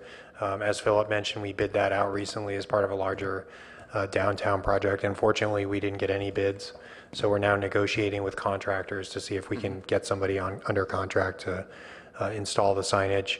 The second component of that would be the automated parking guidance system, which is the real-time space inventory signage. They would actually direct people to open parking spaces in the garages off-street. So, there's many more components to this greater downtown parking management study than just the meters and the paid parking. Yeah, I warned myself and you that was too big of a question. Let me try to ask it in a different way. If we wanted to somehow test this in a narrow way, can you have a smaller geographical area that would still give you enough view of that? For example, could you and I don't know that this is right, could you just do University Avenue? Obviously, there'd be pushes off into the other neighborhood. Would that be other push? Is there enough data there that you could get to say, and the obvious question is, it's a lot cheaper, it's a lot less disruptive. So is there a smaller set that you could, pilot this? And still have it be valid. I know that's the important point. Yes, there are. University Avenue could be done. There's also 3 tiers that the consultant recommended, the first tier being the real core. I'm not... Just knowing Palo Alto, I mean, if you ever wanted to pilot technology, I think that the California Avenue District is the best place to do that. In terms of seeing the effects of what paid parking or some form of paid parking could do to a small business district. You'd be happy to put it on University Avenue. I fear, though, that with the number and the volume of traffic that comes down to University Avenue, that to only have one regulation in place versus the entire downtown in some way, shape, or form, it doesn't have to be paid parking in all the other tiered zones throughout downtown. But not having some kind of management thing in place to help address whatever traffic's going to be pushed off of University Avenue, you might be setting yourself up for failure in terms of whether or not you think that program's successful. That's the premise of my question. We can't set ourselves up for failure. So if there is a pilot, it has to be broad enough for you to get enough data to say that. And I don't think just doing University would do it, because you get enough push that would. So I'm just saying. We could think about something that's a little bit smaller than doing this everywhere in downtown, as long as we can get representative data. So. I mean, I think we could gain a couple insights by just doing one street like University. We could, get some insights into price elasticity and, what the point is that frees up that one space per block. We could also look at potentially, the amount of turnover that's occurring. Pre-pilot versus post-pilot, if it's actually encouraging the turnover that we expected it to, which could then indicate that there's an increase in customers that are able to visit. But I don't know that we'd, be able to make any kind of inferences beyond that. Okay, last comment, which is almost a process issue, but again, somewhat similar to what my colleague Gardia said, is that, we've gone 4 months since we saw this, and we have had silence, no interaction. To me, this is just a perfect example of something that we could work on together with a couple of commissioners working on a lot of this detailed stuff, some that Commissioner Monk mentioned and Commissioner Rosenblum, and this would be perfect for that. So we could take hours and hours and hours to work on a couple of these things and come back and present to our colleagues, here's some ways to improve this. So I would still leave that on the table for the commission and for the staff. Thanks. Commissioner Waldvogel? Thank you. One of the advantages of going, what am I, fifth or sixth in this, is that there are a lot of things I can agree with that have already been said. And I'll just start by saying it may have been my jet lag. I just got home from a trip yesterday, but I did find this report hard to follow, partially because there's the same data presented over and over in tables, just sliced and diced slightly differently. So, we should probably have a conversation at some point about how to prepare these reports so that they get to the point more crisply. But I will say the report did change my mind. And it changed my mind because, to the best of my understanding, I think in the report you've made a case that we may need to do something about pricing downtown parking in the future. But I don't think the report made a case that today is the day. Especially since we have a new parking structure in the works in downtown.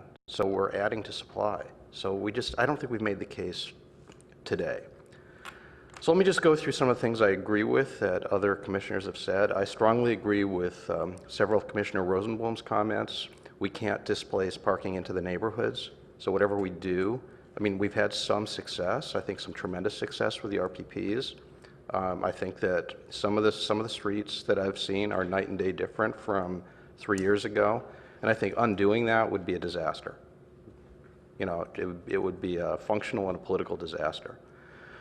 I also really like the idea of pricing in a few garages, in a few of the parking structures. This could play into what Commissioner Lowing was just talking about as experiments in elasticity.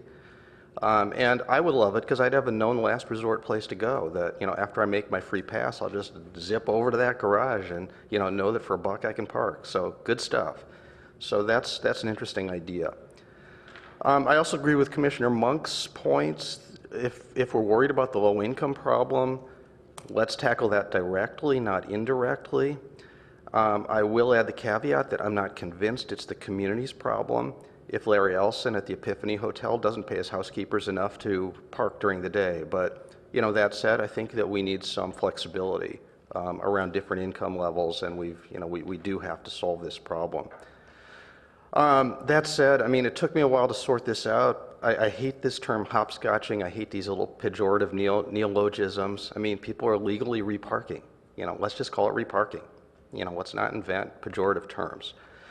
But it looks like it's maybe 6% phenomenon. The numbers say something like 6%, and then there's another place where it says 80 to 200. So it looks like it's really at the margins. If we're going to have this phenomenon, reparking phenomenon going on, it's much better that it go on in the downtown district than going out into the RPP districts. So I'll make that point again. I don't mind if it happens in the downtown district. I do mind if it happens by pushing out into the RPP districts. And ironically, if what we're focused on is emissions, the emissions from empty TNC cars, which I'm backing into this from the surveys, I think it's 8% are ride-sharing TNC. But the emissions from empty TNC cars are probably greater than the emissions from reparking. So, we could follow we could imitate London's move and ban Uber if we were, as serious about this as we say we are. So, it's just, the ideas have consequences. And, we have to be clear that we're choosing policies that actually implement the ideas that we're trying to capture. I also agree with Commissioner Gardias's comments that we need to see the finances before we can weigh in on options. We're not just, policy gods and goddesses. We actually need to know what stuff costs to make policy recommendations, because we've had a lot of discussions about subsidies, whether parking spaces are subsidized, congestion costs, and for that matter, even transit has subsidies. Farebox doesn't recover 100% of the cost of running Caltrain or VTA. So whatever modes that we're pushing people into, there are subsidies and there are social costs. And so I think it's hard for us to do this in a vacuum. I also agree with Commissioner Lowing's points. We just don't have many zones and times that exceed the 85% threshold that we laid out as the criteria. Certainly there are street faces that sometimes of day cross that threshold. but the data does look like we have lunchtime and evening, probably early evening peaks. And it's just not clear to me that we have to, install all this street furniture, all these systems, all this infrastructure to solve a couple hours a day in a couple of zones. I think sometime in the future we may need to do that. We may get to higher utilization sometime in the future. But as I said at the beginning, I'm not convinced from your study that today is the day. I'll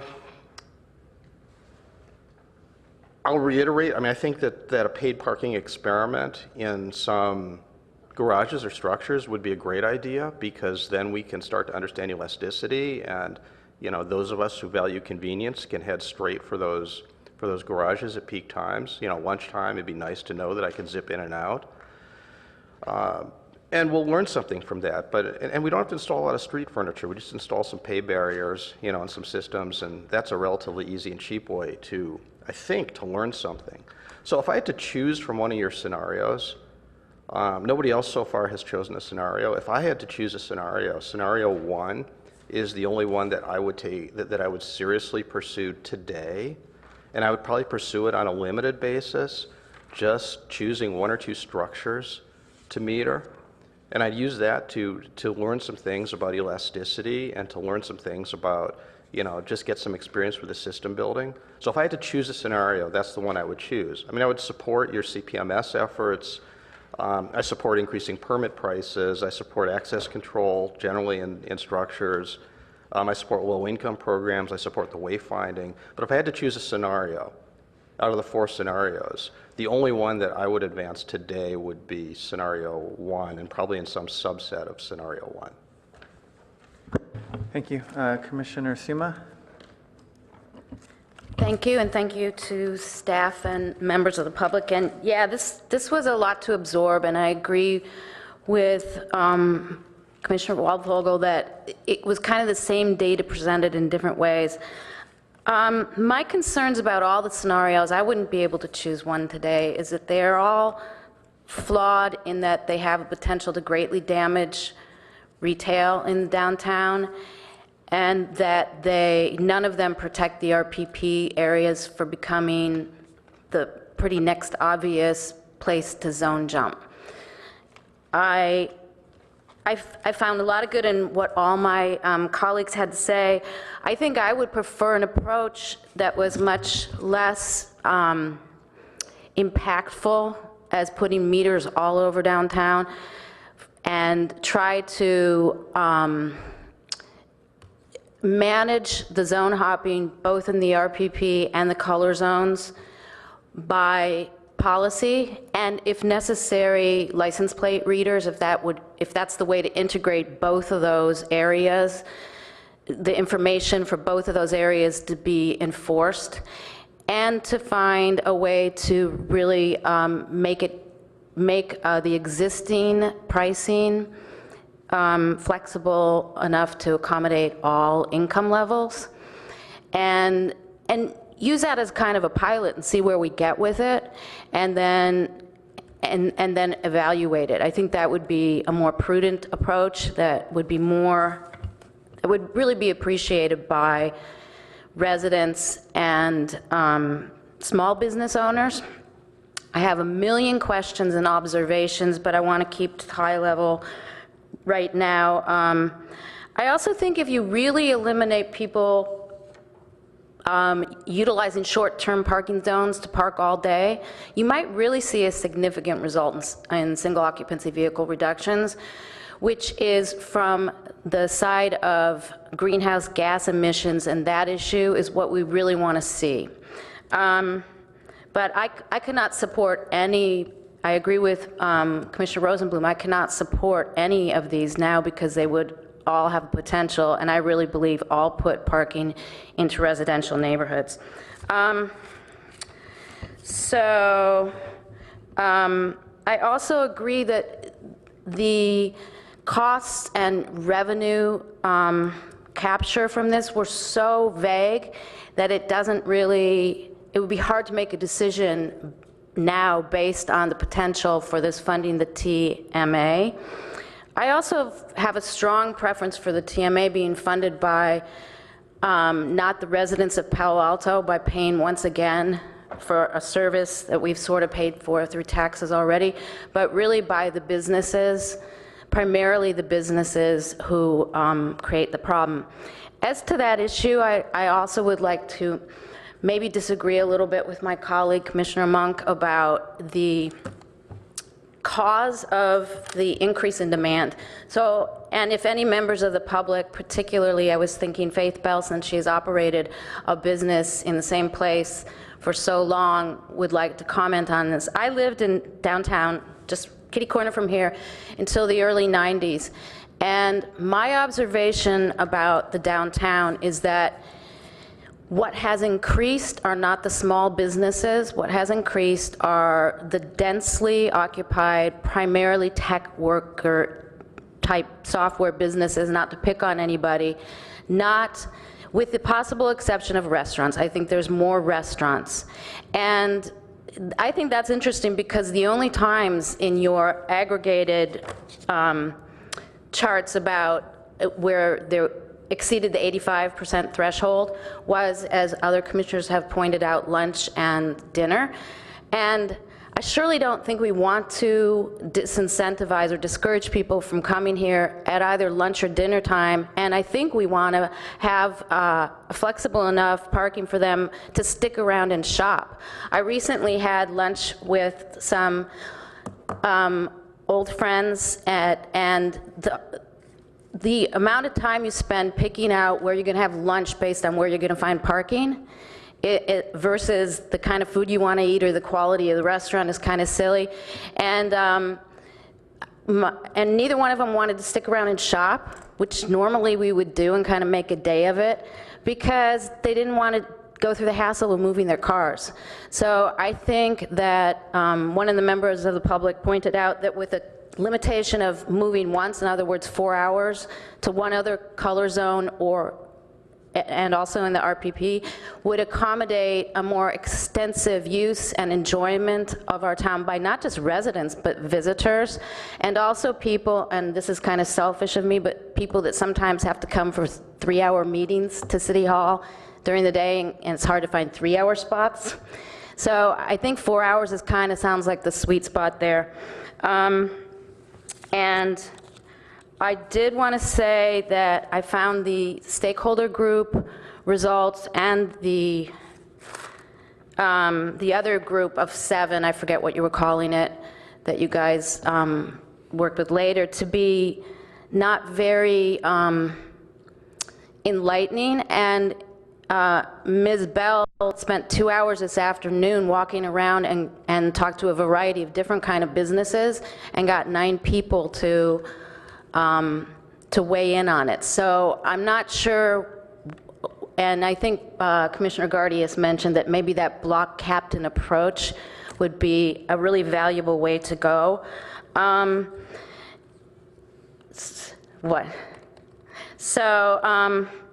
Yeah, so I don't know if Faith Bell would like to comment on the change in densities of worker populations downtown, but if it's all right with the chair, I'd like her to.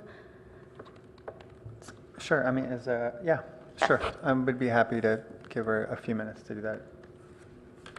Sorry. I'll give you 3 minutes. Thank you. I very much appreciate the opportunity.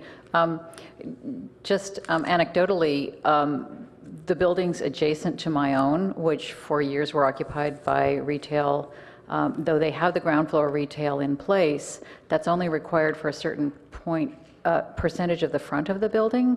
So the ones just on either side of me now have, one has 24 people upstairs in a very small building, one has 12 people at the back, another has 6 at the back.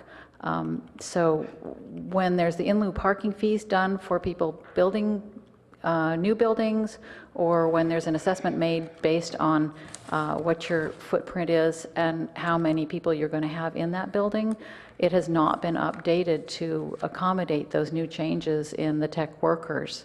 So we're seeing what used to have maybe 2 employees and occasional customers coming through, turning into 30 people in the same footprint. So that has made a massive, massive change. And so it's not just the upstairs, it's the backs of the front of the ground floors as well. And I might just note that for years, people have bandied about the idea of a transferable permit. I, for instance, have a 3-day-a-week employee who's been working for me for 11 years who's absolutely essential to my business, and I pay $780 a year to buy her a permit. But my store is open twice that much. And if I could just simply share that permit with the people who came on the other days, it would make a massive change in what they think they can sell for permitting, because she doesn't use that 3 days a week. Now, I know they oversell, but I think they've reduced the amount of overselling being done on the permit spaces because there were problems with that. But that would be one very creative, very quick solution, is just have a hanger that you put in there. So that's a couple of ideas on that. But so the in lieu fees really need to reflect how many people are in those spaces, and you need to reassess that, as Jeff did mention, like with the church. Thank you. Thank you for asking. Thank you. Thank you very much. Yes. Oh, Go ahead. not quite finished. So, yeah, so it's been my observation, and through no fault of anyone sitting here, but just over time, there has been not a very, not an attentive look through policy at changes in the downtown and a more accurate reckoning of the reality of how many parking spots were needed. So we can't go back and undo that, but I think we can really address this from a point in a creative way that some of my colleagues have mentioned and the public has mentioned that won't hurt neighborhoods or our small retail businesses and also our single operator small businesses that tend to be upstairs or in Class B or C office, and also really have some significant potential reductions in single occupancy vehicle trips, which would be great for everybody. And the last thing I did want to mention, because I have a million other thoughts and questions and details, but I've been talking a long time, is that I don't think we have to worry about people coming to downtown and having an expectation of parking on a specific block face. That just seems kind of unnecessary to me. I mean, I never think, even if I'm going to Belle's bookstore, I never think I need to park on her block. I need to park somewhere pretty close by.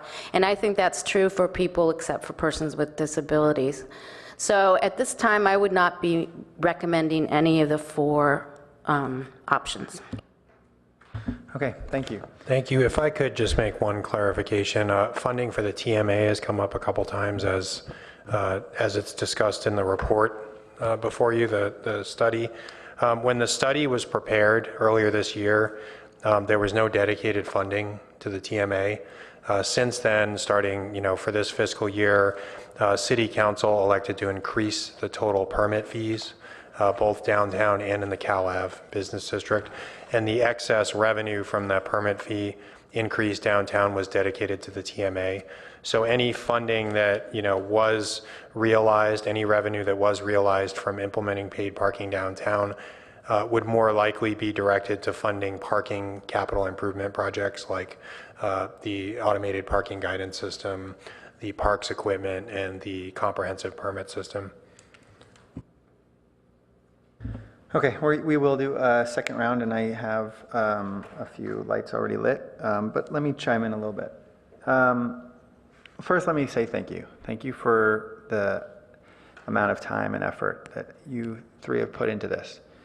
I can't imagine that it's easy to sort of sit on that side of the table when the commission is demonstrating sort of a level of dissatisfaction with what we're talking about tonight. But what I would encourage you to do is to imagine that we're all sitting on the same side of the table for a minute.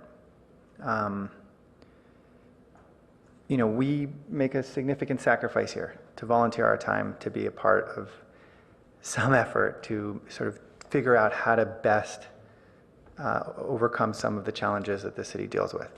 And alternatively, you 3 are paid to sort of be a significant part of that process. And I think that if we can approach some of the comments tonight from that perspective, that while it's sort of my assessment that no one here tonight seems particularly motivated to move this forward, that this presents an opportunity for us. It's not a failure. Certainly not on your part. I didn't have a hard time getting through the material, but I did have a very difficult time preparing for the meeting tonight. And, you know, there's one line on page 22 that says, if a decision is made to proceed with paid parking at this time, it could be operational by the end of 2018. I found that sentence to be incredibly scary. And it occurred to me when I read that sentence that I think despite our effort, I think we've made some serious, I think we've made lots of comments. We've made a significant effort on this stage to suggest that we need to look at the downtown more globally. It's not a request that the three of you have necessarily been in the room to hear. It's something that we've expressed to the leadership of the planning department. This idea that we want to explore a specific plan, something contemplated in the comp plan. The notion that we really struggled with the retail. I shouldn't say all of us. Some of us, a healthy portion of us, struggled with the retail preservation ordinance because of its approach to the problem and without necessarily being a big picture issue. And tonight, I feel the same way. I have some serious concerns about the plan. And, there are moments, there are issues when the city council is in the best position to sort of educate staff and the planning department on the best course of action. There are also moments when it's incumbent upon staff to recognize that more needs to be done before city council can act. And I believe this is that moment, like in a very, very big way. We have been operating on this commission for the last 4 months on a comp plan. And by design, we were sort of operating in a silo. But I would argue that also for the better part of this year, we have been operating in a vacuum. Our meetings are not well attended. And it doesn't really feel like the council is aware of how we feel about certain issues and vice versa. Or maybe they are, but I think the link between us and council is staff. They are the link. We care and volunteer, and they care and volunteer, and the connection, the go-between is staff. And I think that if our goal is to achieve a positive result here, then staff needs to return to council. This would be my recommendation. This would be a motion I would support if someone made it. We need to return to council and say, look, there are so many balls up in the air. There is, we have not yet had time to look at our downtown in a comprehensive way and understand how we should be envisioning its future. When we say that we want more outreach and we want to incorporate a business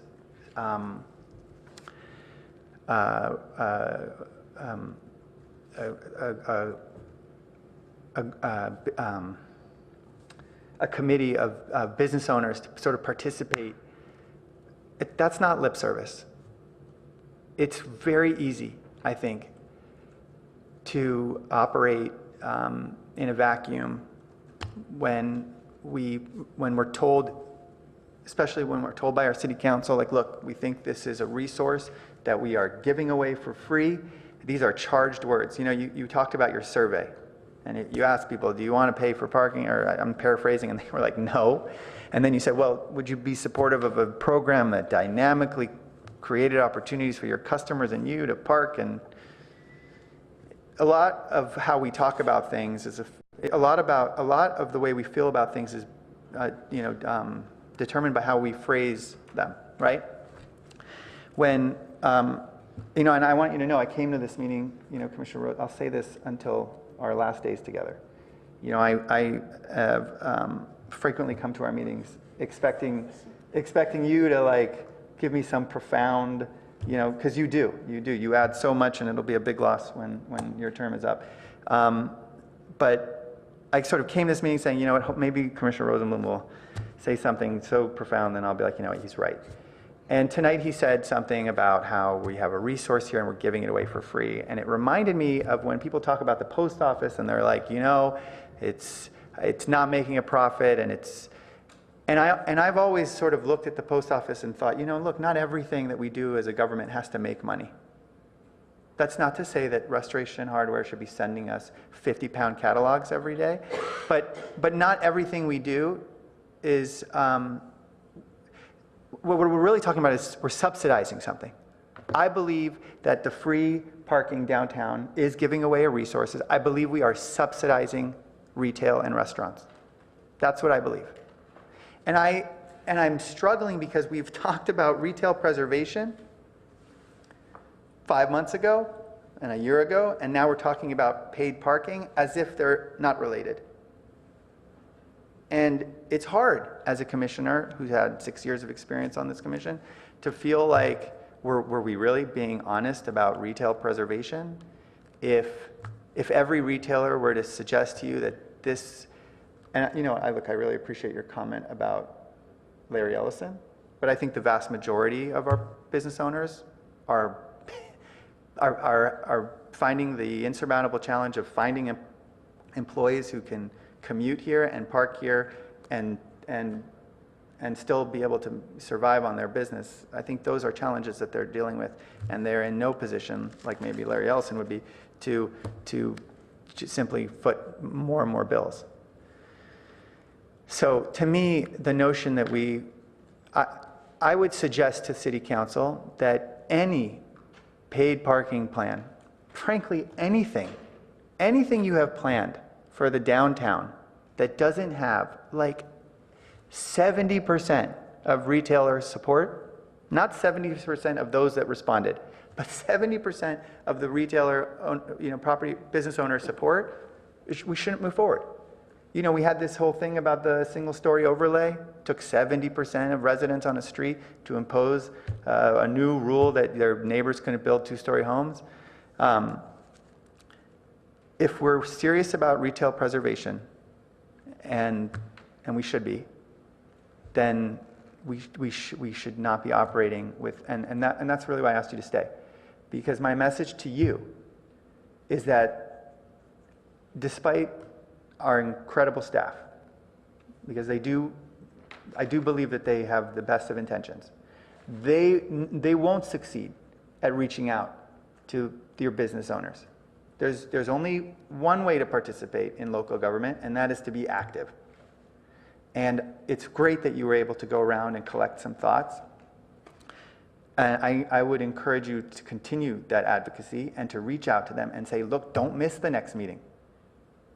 I have the unfortunate pessimism that regardless of what happens here tonight, this will still be calendared for City Council in 1 month's time.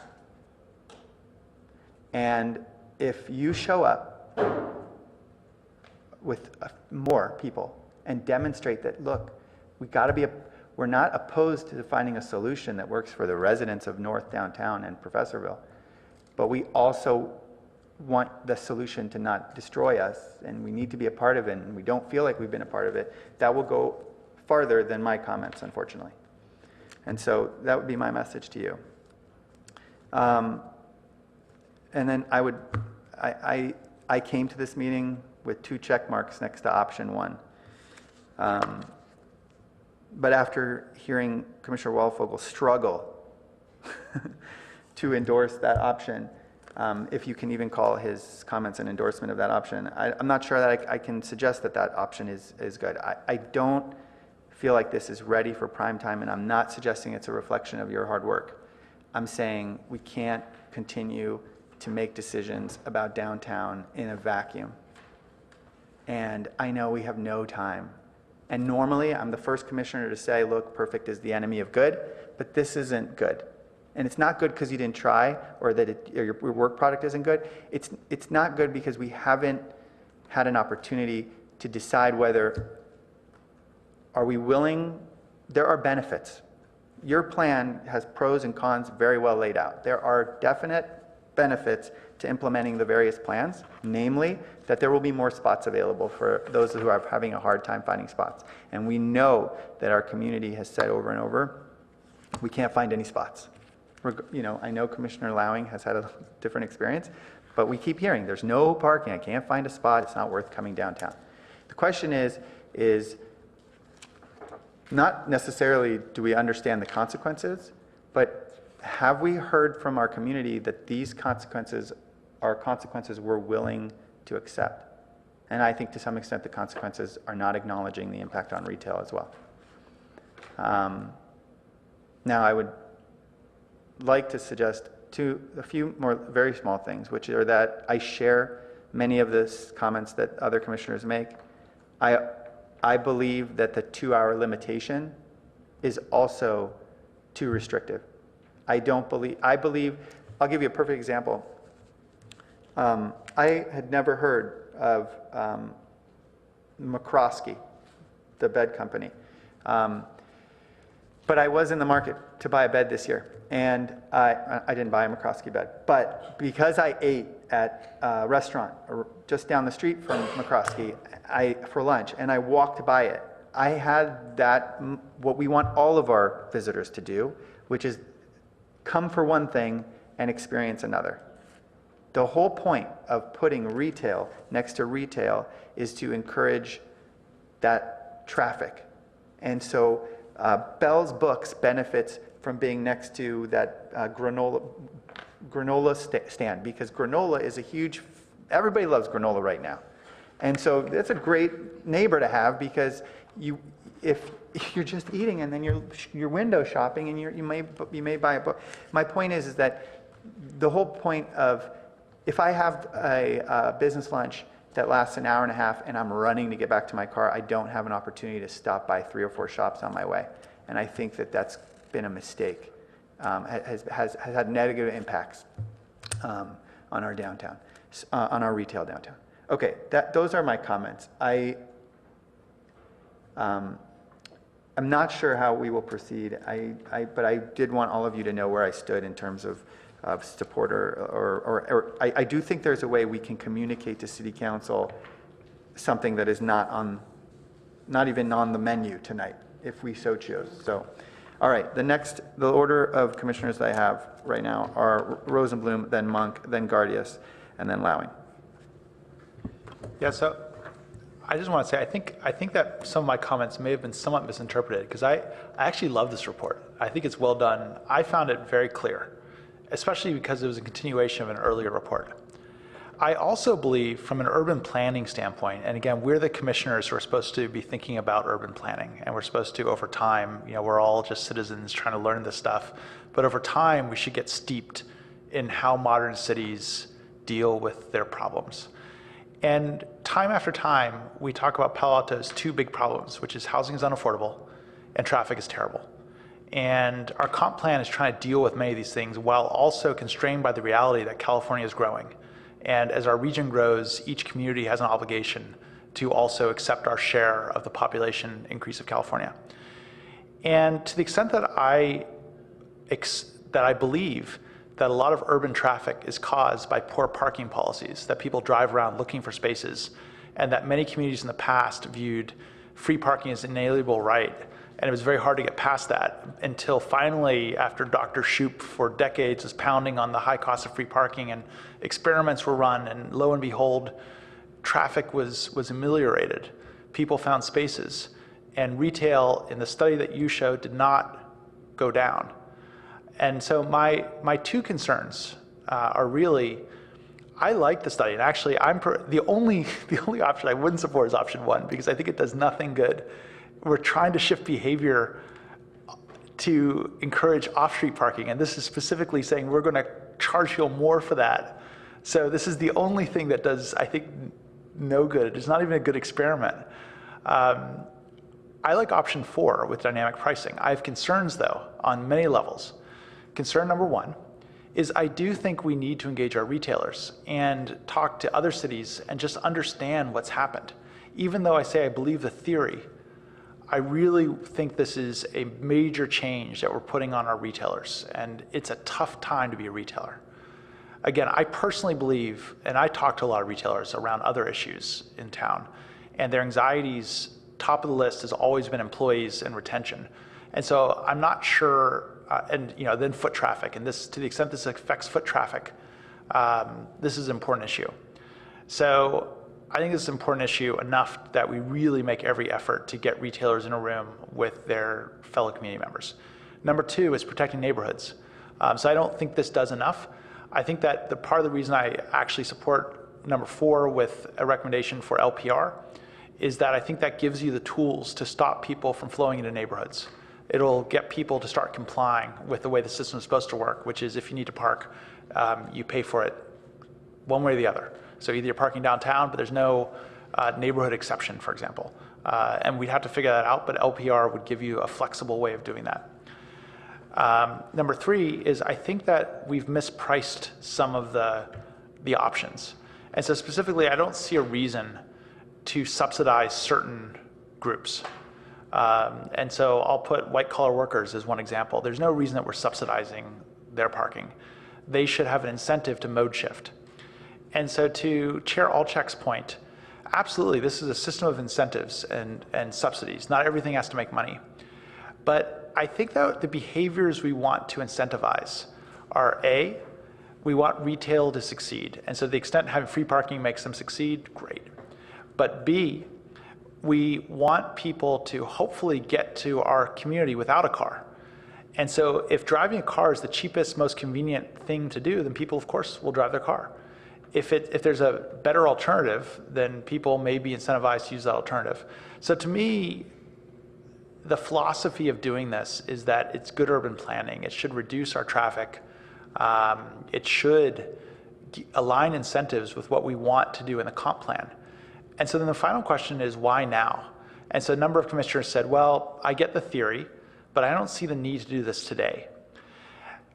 To me, the only reason to do it today are twofold. If you believe our citizen surveys that people are really worried about parking and traffic, this is one of those areas that does directly address parking and traffic. It doesn't do anything about the other area about housing affordability yet. The second reason is that we're adopting a comp plan. And the comp plan has implications that this helps solve. The comp plan does call for an additional, I think through the life of the comp plan, it's like 3,500, 4,500 housing units. There's additional cap of 1.7 million square feet of office. This city is going to get denser. It's going to have more workers and more residents. And so as we deal with that, the comp plan did talk about this 3-legged solution that we're going to protect the neighborhoods through RPP. We're going to attempt to achieve mode shift through aggressive TDM measures under the umbrella of a TMA. And we're going to start pricing parking adequately to make sure that we get rid of the circling problem and we price in this resource. And so the reason for it to be now is twofold. Our citizens seem to be unhappy with our parking situation, and this will allow more parking. They'll be unhappy about something else then, about having to pay for parking, but at least the immediate pain of not being able to find a parking space, if we believe that's the issue, would be ameliorated. It should help with traffic. Again, if you believe all the studies that a lot of downtown traffic has to do with people circling looking for spaces, and I believe that's true. I don't think there's any big parking lobby out there. I don't think that Donald Shoup is in the pocket of someone that wants him to change the results of these studies. This is in the interest, again, of urban planning. And the third reason is that it aligns with the interests of our comp plan. This was one of the legs to support the growth that we're about to enact. So I guess what I'm saying is, I don't think this is yet ready for prime time in the sense that you can vote, good, let's implement. I really want a good stakeholder group among retailers.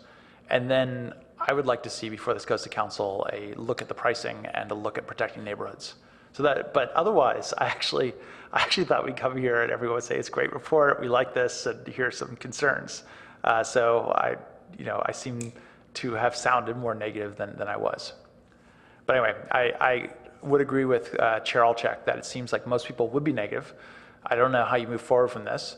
I personally wanted to move this to council with the recommendation that it be repriced with protections for neighborhoods, and that they, before ruling, have to get a substantial stakeholder group that includes, end retailers that, they're able to hear from. But that's my input. Commissioner Monk.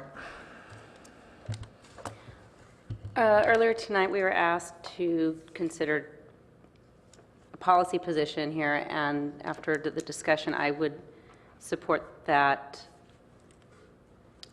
We do want to encourage visitors to the downtown area, and we want to minimize the amount of circling and the related emissions from and greenhouse emissions, and also the further congestion. And we also want to prevent deterring customers to the business district. So I think that is the overarching policy that we need to look towards, as opposed to anything else. And I like the idea of better signing. I don't know if there's other options where we can weigh in on how to address this issue. Some sort of valet services within the garages. I know that's already occurring. Again, we haven't been presented on it.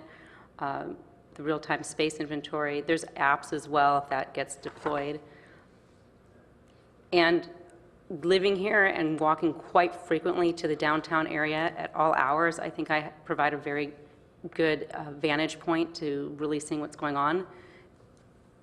And I think that we do have a parking problem during the lunchtime hour and in the dinner time hour.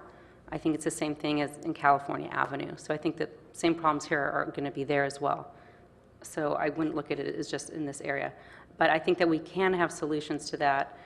Some things that I was thinking about were maybe, we can do a 1 hour parking for some of University Avenue, just a segment of University Avenue, for those people that want to get their prescriptions, that want to get their dry cleaning, that want to just grab a quick coffee, or 30-minute zones. So I believe there are things that we could do if we're going to move towards a metered or pay parking system down the road. I would look at incorporating some 30 or 20-minute spots so that the retailers they have a book on hold, they want to run in and grab it, so that we're making up for that paid parking scenario for those folks that really just need that short period of time. Conversely, the folks that are missing out on shopping after they go have lunch, I sympathize with what Commissioner Suma said in that regard, and that for that reason, I would support something having to do with Table 3, even though that's my least favorite, because the cons look horrible and the pros are very weak. But with having escalating charges, so if you want to have a 2-hour pricing structure, and then if they want to say a 3rd or 4th hour, then it escalates at that time frame for certain streets. So that way, folks that know that they have to be here more than 2 hours have that availability, because right now, we don't have that option to people. Maybe the garages allow for 4 hours or 3 hours. I don't know. Is it 2 hours in the garages? 2 and 3.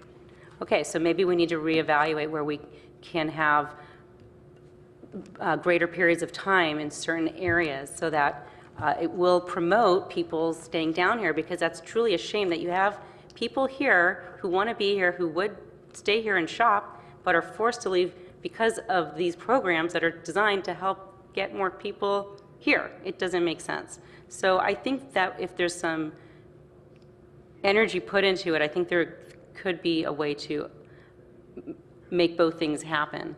And again, just going back to this whole philosophy, the SHOOP idea of having 80% and having turnover and that it's beneficial to businesses because employees can come and park here. You know, I think we either need to look at the data and consider the data, or we look at the fear factor and the arguments against it. Because from the business community, there's a concern that people are not going to come to their businesses. Is that a founded concern or not? Is there data from other communities in Burlingame, San Mateo? You know, maybe you can wait till Mountain View does theirs and see what happens and how it impacts business or not. Because right now it's just a big unknown. So even if we had a stakeholder group, which I did say earlier that I do support and we do want their buy-in, even still, I would prefer to look at the data points on that as opposed to a blanketed, unfounded fear. In regards to LPR, I do support it. I spoke with a couple other folks in other cities and learned that San Leandro does use it, and the issue there was the data, you know, who's managing it, how long are they going to keep it, so they agreed that they get rid of it completely after 30 days. So as long as there's really good mechanisms in place that people feel very confident that the data is not going to be used in any other way and that it's disposed of as a shortened period of time as possible, doesn't have, you know, just is maximum amount of protections towards it. San Francisco also does use LPR, I learned, so it does seem to me that the benefits that it offers us are at least equal to the cost that it would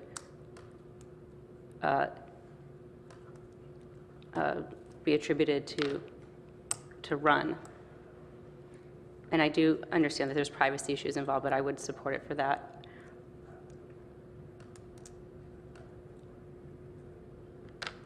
With regard to charging more for the garages, I don't know that that makes sense because my understanding is that that's a less desirable place to park already. Are our garages at capacity right now? Yes, primarily, although currently the garages and lots are, garages specifically are a blend of both color zones and permit parking. So to answer your question, the permits are oversold, and capacity is usually close to full in most of our garages for permit parking.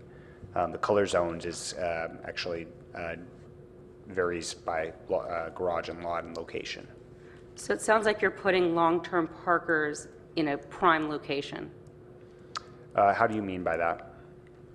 Our garages, to me, are located in close proximity to So I would say the prime right? location would be on the street, right in front of the business, and then the garage and lot would not necessarily be considered the prime location. But that's, I guess, perspective or opinion. Okay, so I would say something that's just a block or two away is less prime. However, for a long-term parker, maybe they could be 4 blocks away, and that would open up more inventory closer to the downtown core. So looking at why we're putting long-term permit uses in the garages, it seems like you can, if there's another place that they could be directed towards, would make sense to me.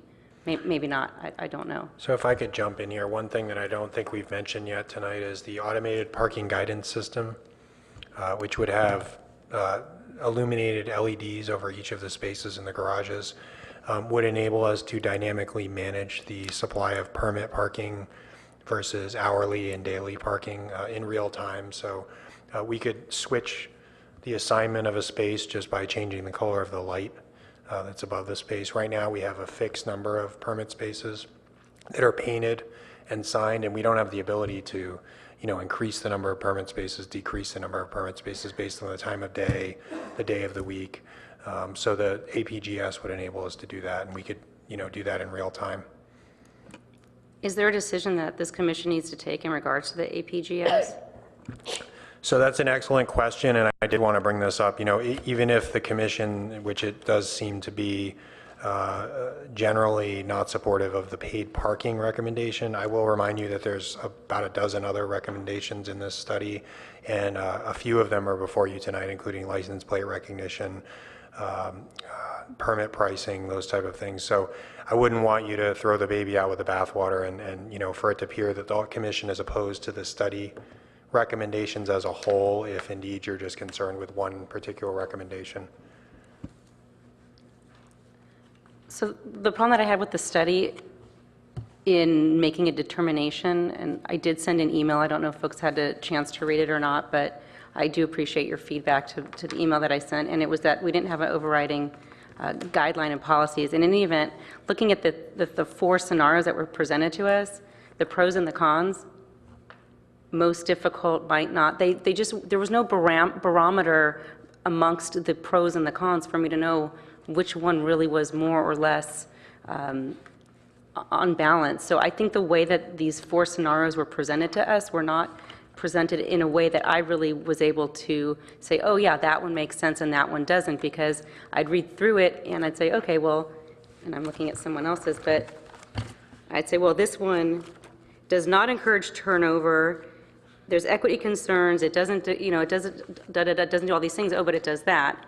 Okay, well then I go to this one doesn't. So none of them really had a majority of pros and a minority of cons that made it worth pursuing. So you might want to just re-examine how you presented these scenarios to us to see if they really were drafted in a way that would make it obvious on which one to go for. So the tables weren't intended to give you the answer. It was just intended to create the discussion on the different pros and cons, and actually some of the to understand the way the different systems would interact or could interact. And to that, I guess we probably need more information to have a robust discussion on it. I have specific questions on the various scenarios, but I don't know if it's not something that should be discussed at this point. Are you looking for input on the various scenarios or not really? I think we're looking for any and all Okay, so with regard to the dynamic parking, I would just want to point out that sensors don't always work, or they work for a short period of time, and so when you are looking to bring in a vendor, make sure that they've tested whatever they're advocating for. I did speak with Julian Gillette in San Francisco, Mayor's Office of Transportation, to ask about their study, and so they weren't really doing live data collection. They did it for a year, but then the sensors only lasted for 1 year, and same with San Jose, they had a problem with the sensors. There is new technology that they have the sensors in the meters, and those might be more effective, but I would just make sure that whatever you do advocate for is tested and vetted very well and explained, because I don't think that this community would do very well with a huge economic investment into what could potentially be a failure. So just be aware of that. If I could just add to that real quick. SF Park's trial of real-time dynamic pricing with the use of sensors did run into its fair share of issues for a number of different reasons, and it was oftentimes dependent on the location of San Francisco that those sensors were placed.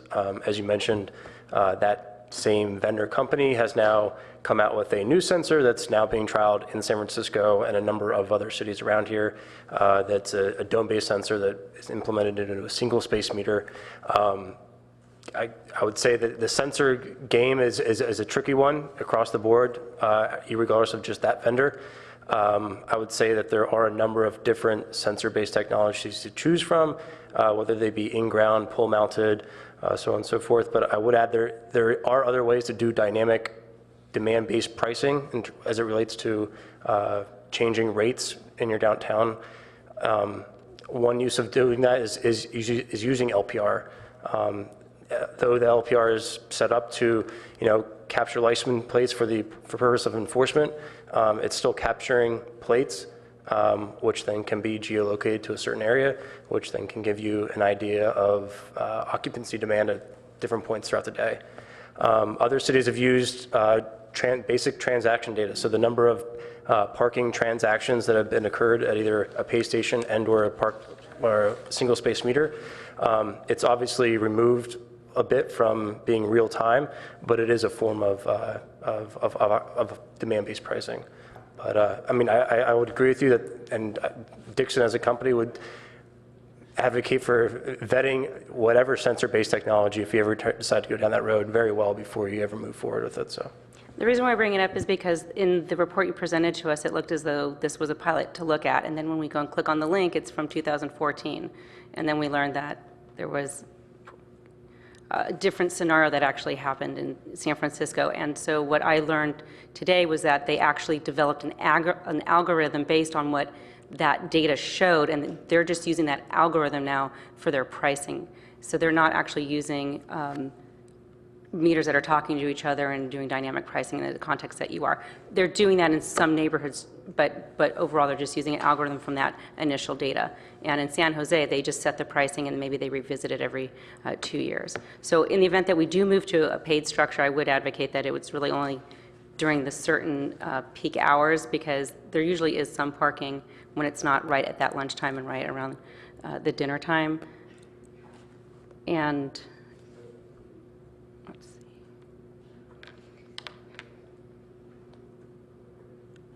I want to forget my point.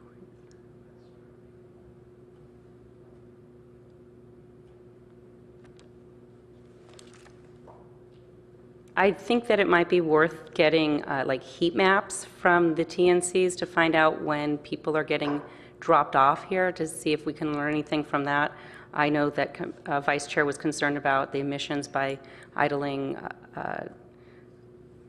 Ubers and Lyfts, and a lot of them are electric, so I don't know, but in any event, to find out how many people are using them, and I understand that a lot of folks are using those to get dropped off. I think it would be interesting to see if we're getting more people picked up or dropped off and what's happening, and just to see if there's any trends there and if that's going to impact the need for paid parking.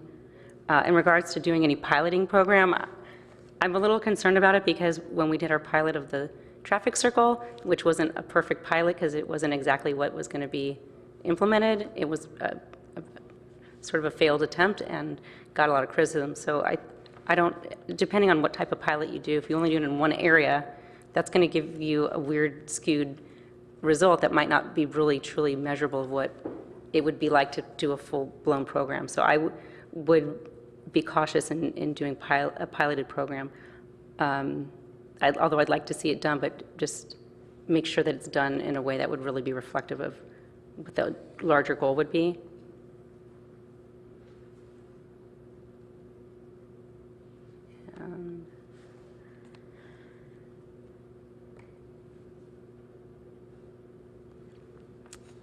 Thank you. Okay, Commissioner Gardias. Actually, sorry, hold on. You said you had a quick process question. Did you want to get that out real quick? I'm sorry, this is a question for Mr. Melville. When we started this discussion, you told us that this isn't a policy smorgasbord, that we had to pick from our limited menu. And then a minute ago, you said that you'd like to get guidance on, more of an itemized list. But I don't see an itemized list anywhere in the packet or in the presentation. So can you point us to a page that has a list of those things? I mean, I enumerated some when I spoke earlier, but is there a full list is there a full list on some packet page that we can look at? Sorry, and I misspoke a little bit earlier. I didn't, I don't want you to go one by one through the recommendations. I was just saying that, if there's a general negative opinion of the paid parking recommendation, I don't want the Planning and Transportation Commission to forget that there's a whole host of other recommendations, and those can be found on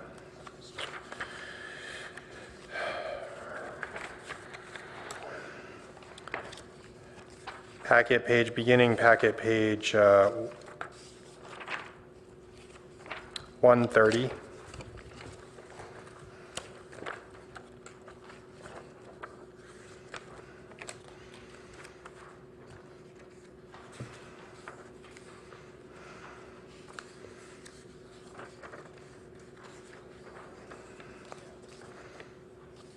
And it's things like the comprehensive parking permit management system, active monitoring,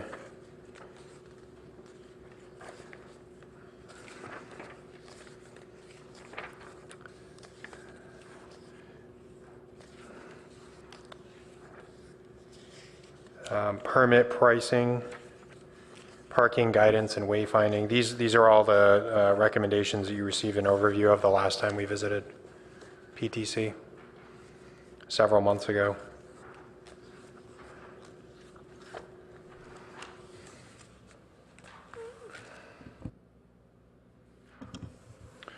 Thank you.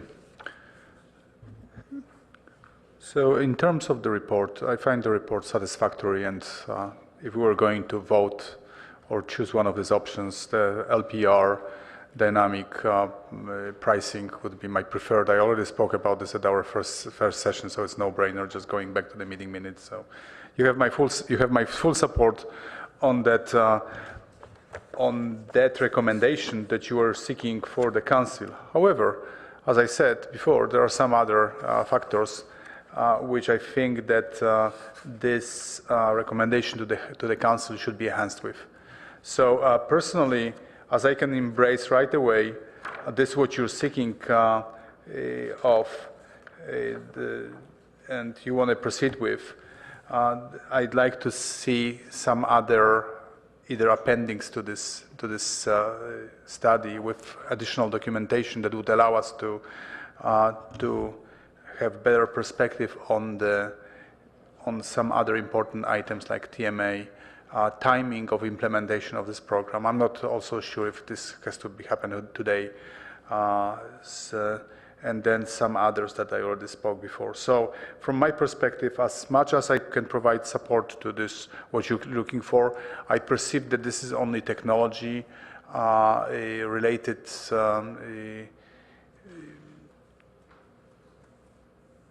actions.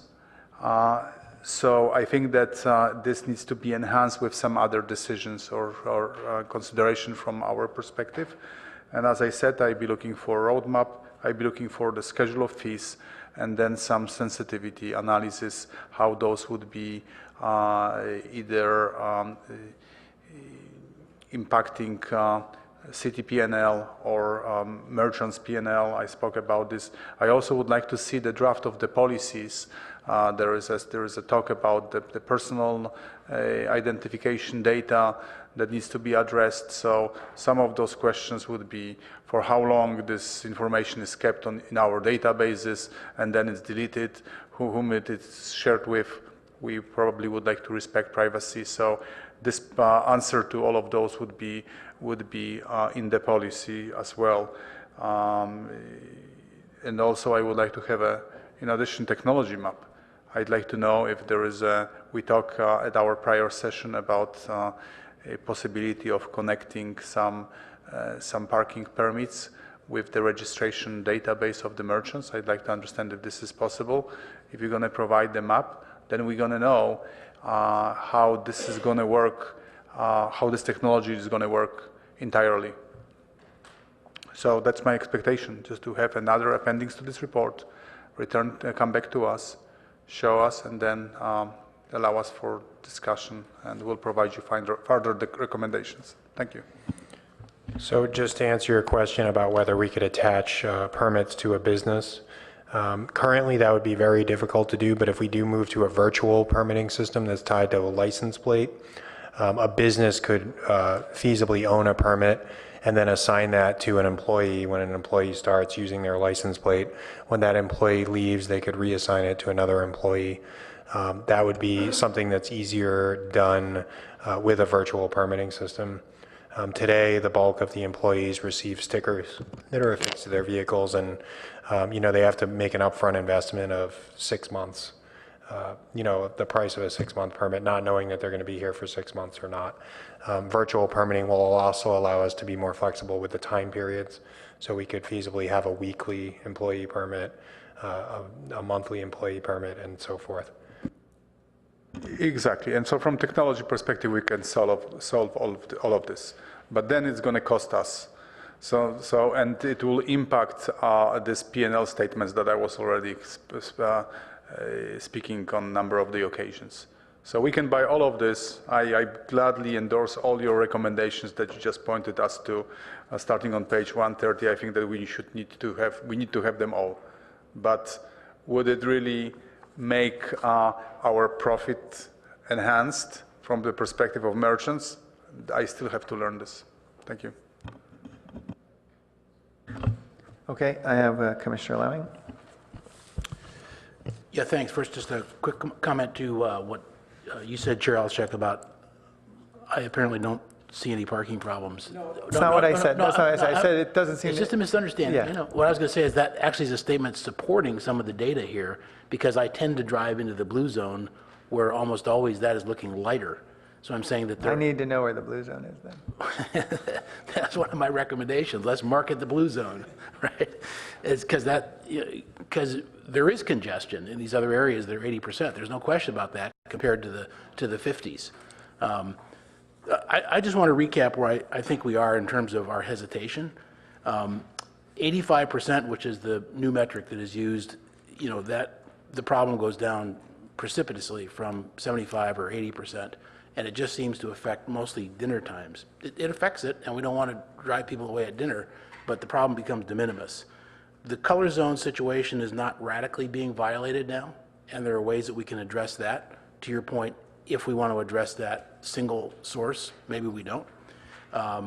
You know, the data itself is only 3 months in 1 year of 2016. It's actually in a 6-month period. So it would have been great if one of the months was January, midwinter, one was August, midsummer. Probably that's lighter, but we don't know. So this really sampled a 6-month period. We mentioned things like the Hamilton garage is going up, so we are taking action on that as a city to provide more parking there. We don't know what the impact of that's going to be. The consumers don't feel that the problem is pervasive, and I think that that's inconsistency. And, you know, our residents and visitors that are watching on TV, there just is that inconsistency. See, people sometimes just say, you know, it's just too crowded, but it isn't. I mean, there's one on page 102 when you did the survey, you know, do you consider the space you parked in close enough to your destination? 66% said, yeah, close enough. 15% said, I parked farther than anticipated and I don't mind walking. And 19% of those surveys say, well, it was a little bit farther than anticipated.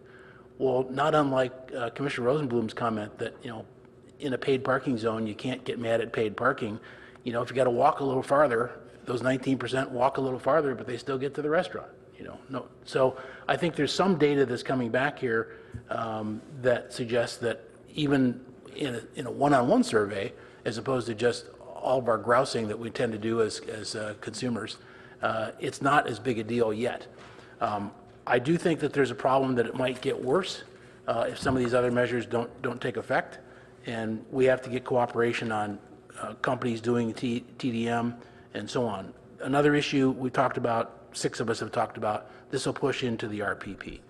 So I think that we don't want to take action on this tonight, but consistent with, I think, what a numbers of us said is that, you know, I would be happy to move that we take a stance, and I would particularly suggest that we move that City Council, you know, not implement this current draft of the downtown parking policy management, but instead that PTC will work interactively with staff and local retailers on a revised program.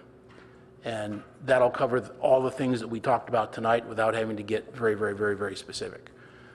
If council says, okay, we're going to take that recommendation, then I would strongly prefer, however that we take 2 or 3 commissioners and work on this iteratively with staff. Is that a motion you're making? The former was a motion. The second we sort of can't officially make until we get approval from council that that's how they want to go, unless we think we can make some progress now by starting right away working with staff. Let me just clarify. They both can be the recommendations. You can make that second recommendation as well. They don't have to accept the first one for you to feel comfortable making the second recommendation. I just want, from a process standpoint, you can. That's fine. Yeah. Because I mean, I strongly feel like that's the best way to manage All right, let me do and this that's real quick. contained in the motion. Yeah, let me do this real quick. Will you restate, just so that I can call for a second, will you restate that motion? PTC recommends that City Council not implement the current, what's it called?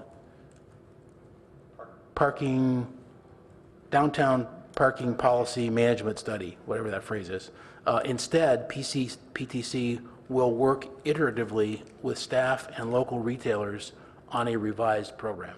So to be really clear, you're recommending that none of the options be adopted, and that you're not saying implementing the study, you're really saying that none of the options suggested by the study be implemented, right? I'm suggesting that this document not be implemented now by council. Okay, okay. All right, do I get a second? Second. Okay. Could I jump in here? This document includes things like the parking wayfinding signage that we were already advancing and, we put out to bid last month. It also includes things like raising the garage and lot permit fees, which council already implemented July 1st. It also includes advancing the comprehensive parking permit system. Yeah, no, I understand that. Before you jump in, look, you said that. You mentioned it earlier. I just want to suggest to you that, you suggested earlier that if the commission is negative about the paid parking plan, there's still other things. I think what Commissioner Lowing is suggesting, and what I think maybe we're not succeeding at getting across, is that it would be a mistake to implement a parking strategy in a vacuum. So one solution that might cost a lot of money, lighting up a parking garage and telling you where there are spaces, may be a good solution, but it probably isn't a good idea to one-off that. And so it's not so much that the report doesn't contain recommendations that I think commissioners feel comfortable with in some regard. I think there are a lot of things that they're not comfortable with, and the big takeaway here isn't so much that there isn't anything worth implementing in this report, but that to do so without more comprehensive review would be a mistake. Is that? It is. I wouldn't be presumptive to rule out every one of the things in here, because if, for example, there's one thing that you guys want to potentially create a parking department, if that needs to come back to us individually, we can address that individually, even 2 weeks from now. But some of these things are administrative. I don't know that we have to be involved in approving how you organize a parking department. What I'm saying is the motion as currently worded sounds as though the commission is opposing all of the recommendations. Recommending that council not proceed with any of the recommendations in the study. No, I think what Chair Alchuk is trying to clarify is that we're just saying that this document as a totality should not be approved. That doesn't mean that there are things in there that you shouldn't do with or without council approval, going to finance committee or whatever. Well, look, I won't put words in your motion, but I was suggesting that his motion should be interpreted as, don't move forward with this document, or really any plan. We should be reviewing this again with greater input from the community, specifically retailers, so that when we do anything, we get it right. I would support this motion because I think a global solution is better than 4 or 5 different one-offs. I think that if... I'm just trying to give it a relief valve that if they need LPR technology for somewhere else in the city, and they want our opining on that, come back in 2 weeks and we'll have a discussion on that and probably approve it in 5 minutes. I'm sorry, can I just ask you a question? Are you suggesting that you could review one sort of acute parking solution and its potentially extravagant costs without really also understanding the nature of all the solutions we might consider? The corner case I'm trying to come up with here is that staff says, we really need LPR technology, and we want your opinion on if that's fair or something. And that isn't about downtown, that's about in the city limits. So that's outside of just this. Okay. All right, well. So that's the only thing I was trying not to be presumptive about all those things. I hear you. Okay, so we have a motion on the floor made by Lowing, seconded by Commissioner Rosenblum.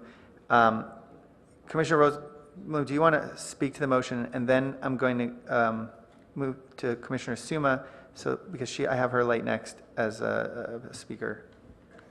Yeah. So as I said, I actually support most of what's in this plan, but I think the piece that I have difficulty with isn't going to be resolved without additional work. And specifically, convening a stakeholder group is a lot of work and takes time. And I don't feel comfortable with council weighing in before that's taken place. So I feel like that would be a waste of time. I'm sensitive to the fact that there's other items here that perhaps can be disaggregated. But the core of this plan is paid parking for downtown. And I think it would be good for us to take on what are the main two fears, I think. There may be other fears as well, but maybe I'm dismissive of the third fear. But fear one, that it hurts retail, which I think a stakeholder group will be important for. Fear two, that it pushes problems into the residential areas. That I don't feel needs to be delayed. I feel like the consultant and staff can come up with a recommendation to anticipate that problem and hopefully solve that problem. Because I think that there are ways with LPR and others that could do this. The third fear, of course, are people that say, I don't want to pay for parking, I don't like it.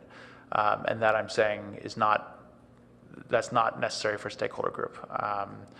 But the retailer part, I don't see getting over that without a stakeholder group. So my second is to say that I actually think the plan in entirety is good. However, I'm not sure I'd feel comfortable recommending council consider it. I wouldn't feel comfortable council ruling on it without a convening of stakeholder group. So I believed what Commissioner Lowing was suggesting was that PTC take the burden, working with staff and stakeholder group to take another run at this so that when we recommend this go forward to council, that we have those fears hopefully better explored. And so then the second question is though around would we be willing to consider line items that we support? I'm fine with that. I think the intent of Commissioner Lowing's statement was to say the PTC's recommendation is that we delay the body of this until there's further study. And to my mind, that includes a stakeholder group. Okay, Commissioner Suma?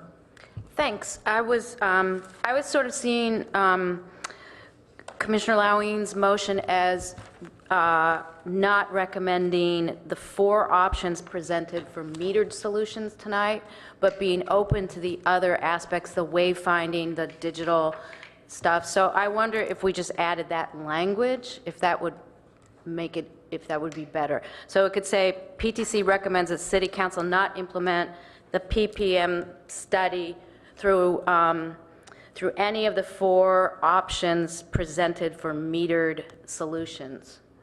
And instead, PTC will work, just adding that. I don't know if that makes it clear or if it's for staff that we're open to hearing you guys pursue other appropriate technologies and the wayfinding and all those things. So paid parking is one of the discrete recommendations of the downtown parking management study, and all 4 of the scenarios presented tonight were ways to implement paid parking. But not So a more succinct way to say that would be that PTC does not recommend that council implement paid parking at this time, and whatever clarifications regarding working with the PTC and the public. Just so I'm clear, because I feel like I'm hearing one thing and it might just be me, and when you say it, it sounds very different. It doesn't sound to me like the commission is saying they don't think we should implement paid parking. It sounds like what they're saying is don't implement paid parking yet. And that's the really big difference, because if you go to city council and you say the commission felt that paid parking was a mistake, but they're comfortable with X and Y, and then council goes, well, we disagree with with the commission. We think paid parking is a good idea. That's not what we're saying. I think, astonishingly, there is potentially sort of unanimous support for this idea that this isn't ready yet to be implemented. And it would be potentially fatal if implemented as is. And I think Commissioner Lowing does it as respectfully as possible, which is to request that City Council give us the opportunity to help make this plan not problematic. So yeah. I'm saying, I see nodding from Commissioner Rosenblum, and I see it from Commissioner Lyon. I think it's really important that we understand sort of the intent. I think we're just a little bit concerned with the wording. I think Josh kind of captured it perfectly. The paid parking, I think, is the part that you're having hesitation. and you would like to have it come back to you, what we're trying to express is that some of the things that are recommendations in the study, council's already directed us to do, and some of them have even been implemented already. Are some of them, do you think that some of the things that you're pursuing require a funding source that's related to paid parking? So one of the things that we've implemented that was a study recommendation is actually a funding source.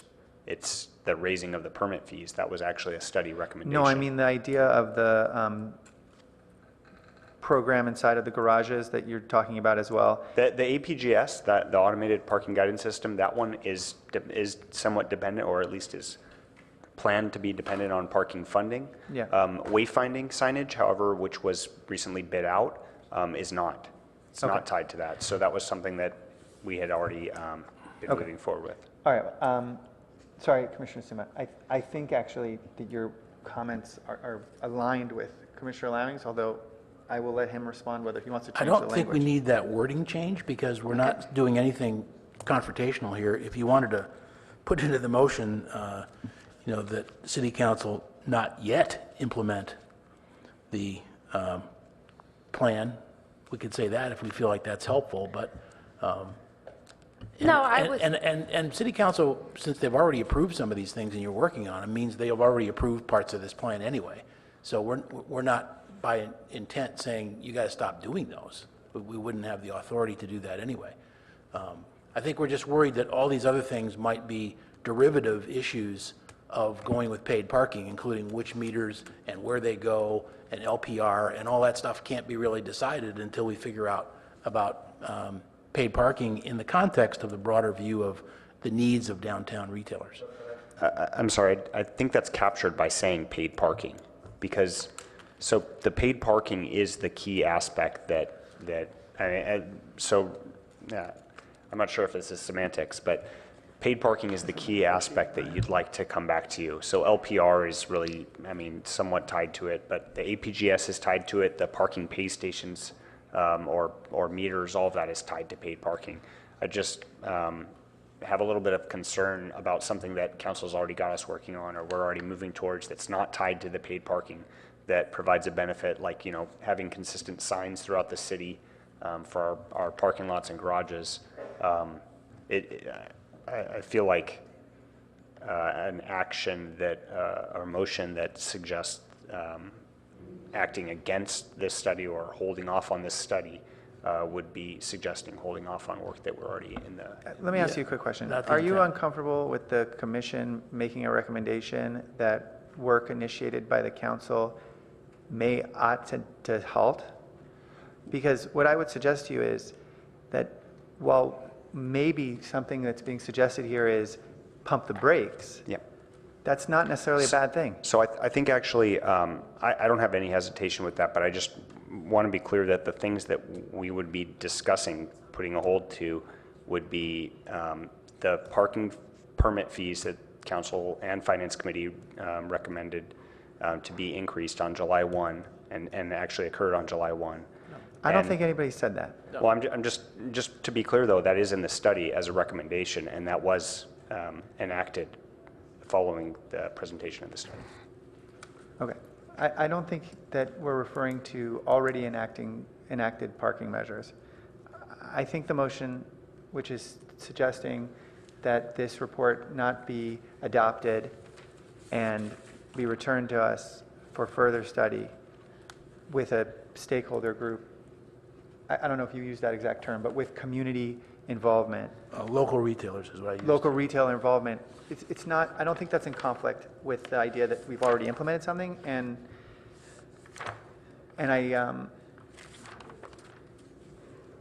think I'd like, I don't know if you're done, but I think I'd like to just continue with that motion unless you feel like you need to change it. I don't feel like I need to change it because we're not trying to contradict anything that staff or council is doing. I mean, we could also say something like, that recommend the City Council not fully implement the current draft. What do you think about that, Seconder? Sure. I mean, it's not, Chair? Look, it's your motion. I'm just suggesting to you that I'm comfortable with it the way it is. It sounds I'm like. not worried about it. Yeah, I'm not either. So Okay. I just. They'll know what we mean. Let's hope so. Okay, I'm sorry, Commissioner Simmer, do you want to continue? Well, with regards to this motion, I don't think we want to give, we are not trying to give the idea that we think there should be no permit parking in downtown at all. I mean, and the things that are already enacted by council, we don't have to recommend. I think it was the 4 options that included changes that included metered parking. But I'm fine with it the way it is, too. If I could, ultimately, you can make whatever recommendation you want. We're just letting you know that we're uncomfortable with the original wording. Okay, I appreciate that. Look, I'll tell you where I stand. I support this motion, and I support the notion, not because I'm uncomfortable with the idea of dynamic parking, but I'll give you an example. When we talked about the permit parking for downtown a year and a half ago, or before it was implemented, I distinctly remember saying, let's create a solution where employers can share permits across employees. You've got a guy that works the morning shift and a guy that works the evening shift, or a gal, they should be able to swap the permit. The notion that someone in our audience today has to pay $2,100 for 3 people to use 1 permit. You see my point? Not only did I make that recommendation last time this was in front of us, or every time this was in front of us, I could probably find the minutes if I needed to. The point is it wasn't, we haven't solved that problem for this individual. And interestingly, you know, we're talking about raising the fees, and you had mentioned something about locking someone in for 6 months. We want to encourage mode changes. And to what extent are we discouraging a mode change? I remember having a conversation with Commissioner Rosenblum once about what Google does to incentivize mode changes. And one of those things is that if you arrive at work using something other than a single occupancy vehicle, you get this sort, it's like a game, you get like a point of some sort. And then if you do it in consecutive days, you get more recognition for it, and your efforts are rewarded by Google making a contribution to a charity of your choice or something like that. And they create a game scenario so that you're incentivized not just to do it once a week, but to do it in consecutive days. And it occurred to me that the people who are going to be most capable of adapting to what could be a painful change are going to be the people with the greatest means, which is to say none of the employees who work in our retail shops or our restaurants. And so it is with that sensitivity that, like anything we do here, has to involve what I would say. I mean, if we had a stakeholder group for the compound, we should have a stakeholder group for the downtown if retail is our goal. So I support this because I would like the council sort of in no uncertain terms to understand that I don't think they should move forward with any parking strategy without more opportunities for vetting by retailers downtown, and the opportunity for us to participate in that process would be only to help them. Right. But even if they didn't want us to be involved, they should still get a stakeholder group with downtown people, with downtown retailers and restaurateurs, because that's sorely missing from this analysis. And when the pain comes, it will affect those groups more than it will affect the white-collar workers who can, you know, take a Lyft to work, because they have a lot more flexibility. They're not paid $15 an hour or $18 an hour. So it's not that this isn't worth moving forward on. It's that getting it wrong here could spell disaster for retail and restaurateurs, and something maybe that's not easy to recover from. Okay, so I support this motion. Anybody wants, I have 2 lights, Commissioner Monk and the Commissioner Walfogel. Actually, no, Commissioner Walfogel and Commissioner Monk. Great, thanks. Yeah, I'll also support this motion, and also just a little bit of feedback for staff that I think you made a little bit of a mistake in bringing us a report that bundles things that are in process, things that haven't started yet, and things that might be done. And now we're struggling over how to unbundle those things. So, and also starting out by telling us it's a take it or leave it, you know, choose one of the options on the table, you know, made the whole deliberation, you know, focus the whole deliberation around that rather than focusing it around how do we unbundle. So I think that the staff report, the structure, the presentation, kind of forces our hand that this is really the only possible motion that we can consider today. Commissioner Monk? Just to clarify, the study was a study that was prepared and brought to council earlier this year. Well, I'm just providing some clarification. Commissioner Monk? So I think that if something was studied and directed by council, that it would be really useful to us to have that piece of information so that we have the full, context of what prior actions were taken, where you received your direction. And it wasn't clear to me that that was spelled out, and maybe it's in here somewhere, but maybe it wasn't just clear enough. And also, really what our objectives are, because I too felt that, hey, we need to solve this problem, and here's the one way to solve it. There wasn't we've looked at these other scenarios, or this is the reason why paid parking is the best solution. It just kind of said, this is the solution, and that's it. That's kind of how I took the report. Looking at the program T49, which is implementing a comprehensive plan for parking supply and demand in downtown, I'd like to know where you are on that, if that's happening, because I feel like we're kind of putting the cart before the horse. We're having discussion right now on paid parking, but I don't really know what is the comprehensive program, if there is one or not, and that's on page 20 of the packet. So everything that was presented to us was, I think, just trying to implement on the policy of creating sufficient parking, but not seeing a comprehensive program. So I don't know if Commissioner Lowing's got a pronunciation issue, motion speaks to that or not. I wasn't here when the motion was made. I was in the restroom. But it seems like he's got a lot of support for it, so it makes me want to support it. So perhaps someone could just let us know the current state of the motion. Does staff have it written down, or, I do. You do? Okay, go ahead. You want me to read it? Please do. And PTC recommend that City Council not implement I think he called it the PPM study. Instead, PTC will work iteratively with retailers and staff to present an alternative. Is that right? Local retailers on a revised program. Okay, sorry. I tried to get it right. And I'd like to also have that include employee stakeholders as well, not just the landowners or the business owners. Oh, you mean employees. retail workers? Yes. That was certainly my intent. Yes, workers as well, employees. Okay. I think that ad of retailers and employees is good. Let's put that in. Okay. So I have no lights. I'll give you guys another second in case anybody wants to say anything else. I actually had a couple other observations for staff, Do you want to make it ahead of the motion or after? whenever you prefer. It's up to you. I'll just go right now, and that is to thank staff for this, because I don't think we could have made a decision about this whole paid parking, which is metered parking, decision without the work you had done. And so I don't think it is a rejection of the work that you did. I think it is a more informed decision on whether this is something that the community would benefit from across the board and would find palatable. I just wanted to make that clear, and I think I'll leave it at that. Thanks. Okay.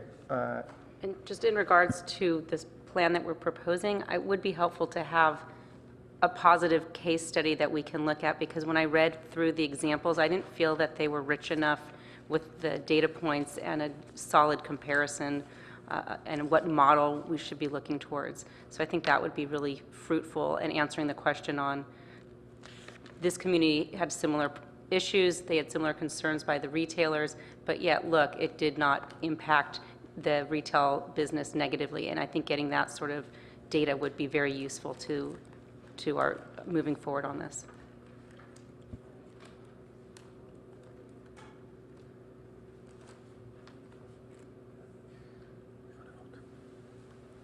Okay. Then I'm going to call for a vote on the motion. All those in favor of supporting the motion on the floor, please raise your hand. It's unanimous. Okay. I sort of, when I opened up my first comments, I said this. I really hope that our comments are sort of received constructively. I think we're on the same side of the table, and I think that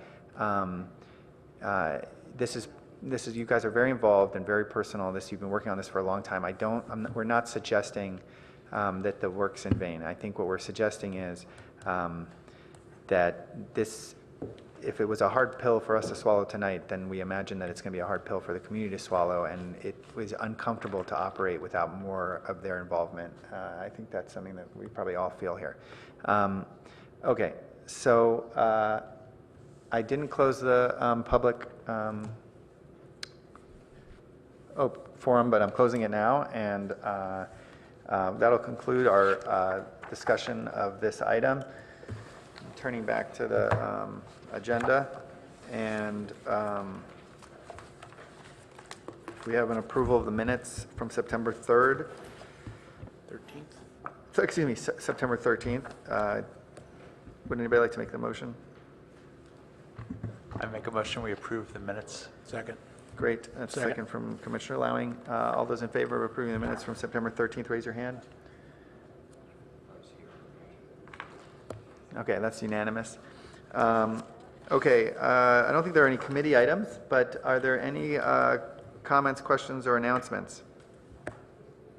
Yes. Yes, I'd like to address our Assistant Director. There are a lot of new state laws on housing, 7 or 13, somewhere in that range.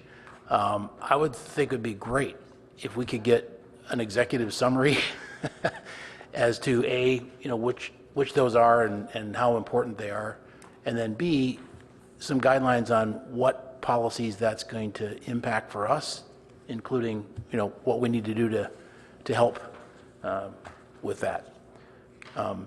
And secondly, related to that, but it's come up in the last few weeks as well, the question of, how much housing, we need to build, have we built in the last decade and the previous decade. I'd like to get the current housing element, because we actually never were issued that, to my knowledge. Pardon? The housing element? Oh, okay. We have the current one? It's not in the draft, no. Yeah, we don't have a physical copy of the housing element.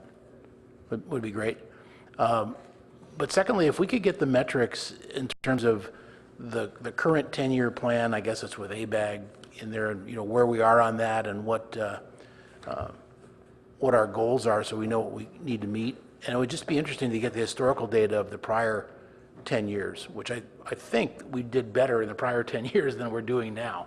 But it'd just be good to have that data as we go forward, trying to, help meet those objectives. Okay, yes. We're currently working with the City Attorney's Office on a analysis of all the housing laws, and there may be some other laws of interest to the Commission. So we'll agendize that for a discussion, or submit a report. I think we're doing the same for Council. We're just probably a few weeks away from having something dialed in on that. Beautiful. And I can absolutely make available to anybody a hard copy of the housing element. I hear you want one after the meeting. If you want me to get another one, I can do that for you as well. And then, it might be a good time for us to check in, as you said, on the housing element. What are our goals? How are we reaching them? And what have we done in the past? And so we can arrange a discussion for that as well. Excellent. Okay. Thank you. Thank you. Okay, if it's okay, I'd like to sort of add to that request, which is, I think it would also be helpful if we had a summary of the in-law. Yeah, we're coming back to you with that, actually. Okay. I think in December, with sort of our findings and some. Yeah, I saw it on the schedule, and I feel like there's also sort of state laws that are applicable to that, or I'm not exactly sure if they passed or if they were there. There and was then some fine-tuning. we responded to it. It would be helpful if we had a little primer on that. Okay, I want to sort of call everybody's attention to the schedule for our remaining. Can I just, this specific topic? Yeah, go ahead. I'd like to just also add one more request in this regards. I think that once staff comes back to us with the analysis, I'd like to understand the the impact and risks of those laws on our comprehensive plan, because they're based on the interpretation of the comprehensive plan. There may be different impact on the forecast of traffic, school impact, housing impact, and so forth. Specifically the ADU law? That all of those, not only ADUs. Oh. No, I'm talking about all of those. I believe that our comprehensive plan is a subject of different interpretations. And then with those new set of laws, we may have different housing stock based on the interpretation of those laws. Not only housing stock, but also traffic, congestion, school impact.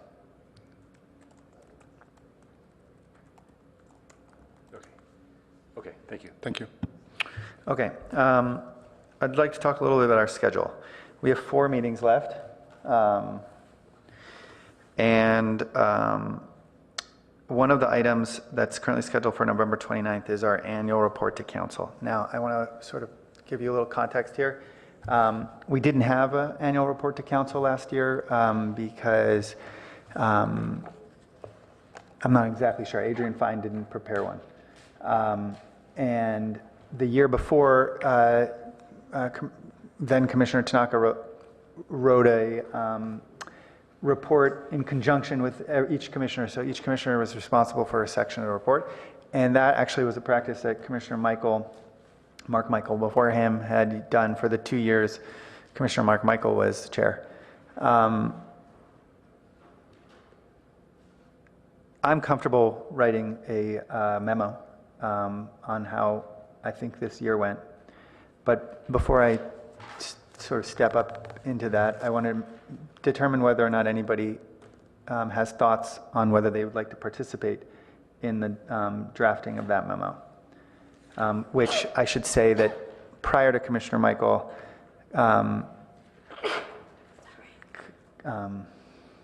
Commissioner Martinez, which was my first year and a half, he wrote those and presented them to the commission. So there's sort of a history of no uniform practice when it comes to this.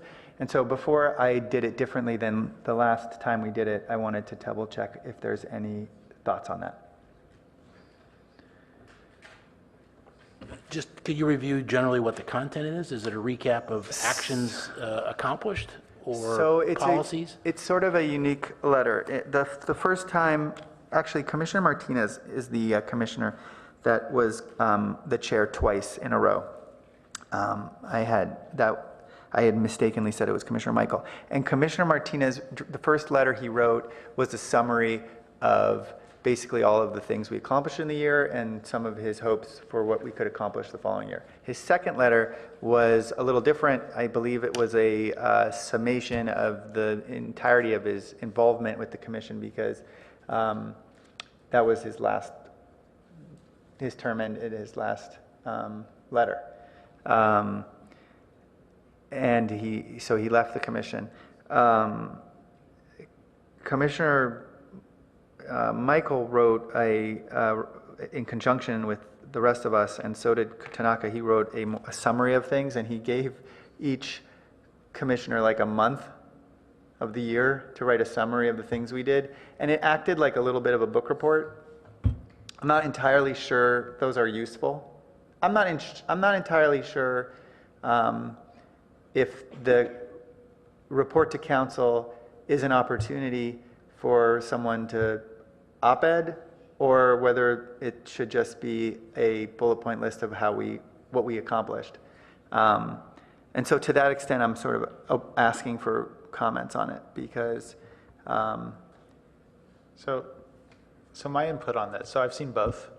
What I prefer is for you to draft it, but to have a session where it's presented to us and that we get to give you feedback before it gets presented to council. Because I think it should be a coherent narrative. I think when each person just writes from their own perspective, I also don't think it should be our diary month after month. I don't think that's very useful. I think it should be coherent around, here are the big items that came, this year in particular is comp plan. Here are the things that went well, here are some things that could have done better.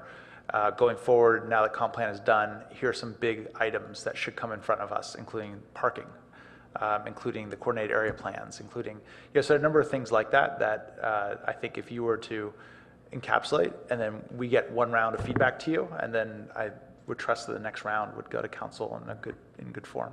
That'd be my preference. Okay, I like that. Commissioner Zuma? Yes. Oops. I had a couple questions about this. And so does staff, do you know if there's, I don't remember if there's anything in our procedures or anything that says what the report is supposed to be. No, there's nothing in there about that. Okay, it's just a tradition. And then, Tradition. so if it's the one thing, if it's the one item on our agenda for that? Well, I have a suggestion for the timing of it. Let me before you make a comment on what the item is on the agenda, because I will suggest that we adjust the agenda, because if we're going to come back twice on the, if we're going to present it and then I get feedback and then I come back with it in final copy, I'm going to suggest we adjust the schedule. But so before I make that suggestion, how do you feel about this, the process that Eric outlined? So I wasn't quite sure if he meant we were going to have a public discussion about it, as it looks like here, because it's on the agenda, or whether we would get you feedback first, and also, I wasn't quite sure what you were suggesting. So here's what I'd like to suggest. Right now, we have scheduled for November 8th a Title 18 code cleanup, which is typically a light item. It involves, for any of you that haven't been a part of it in the past, it involves making corrections to the code that are minor in nature. And then we have the PTC elections for chair and vice chair, and then the Stanford GUP 218 DEIR comment letter. What I would suggest is that we flip the Title 18 code cleanup and the PTC elections for chair and vice chair to November 29th. And we move the PTC annual report to council to November 8th. And I can spend the next month essentially drafting a letter and working with staff to do that. And then on the November 8th meeting, I would suggest I present it. Actually, it will be a part of your packet in the best case scenario, so you can read it, and then we can have a discussion about it at the November 8th meeting. And then at the November 29th meeting, staff will have had a chance to incorporate your comments into the letter. And it'll be in final shape, I think. And then that would coincide well with elections, because that would be sort of completing my duty as the chair, and we could have elections on the 29th to appoint our new chair and vice chair for the coming year. And then that would mean that the December 13th meeting would be run, actually, as soon as you appoint a chair and vice chair, they immediately take the seat. So what I would suggest we do is we do the PTC annual report to council, like re-review, and then immediately following that, do the elections. And then we could do the Title 18 code cleanup with the new chair in charge. On the 13th? On the 29th. So let me say that one more time. So October 25th I'm not sure what's on the schedule aside from this garages question, but that can remain. I would suggest that on November 8th, we do the first draft of the PTC annual report. I'll bring to you a first draft for you to comment on, and we'll also proceed, if it's going to be calendared, with the Stanford GUP. And then on November 29th, the following meeting, I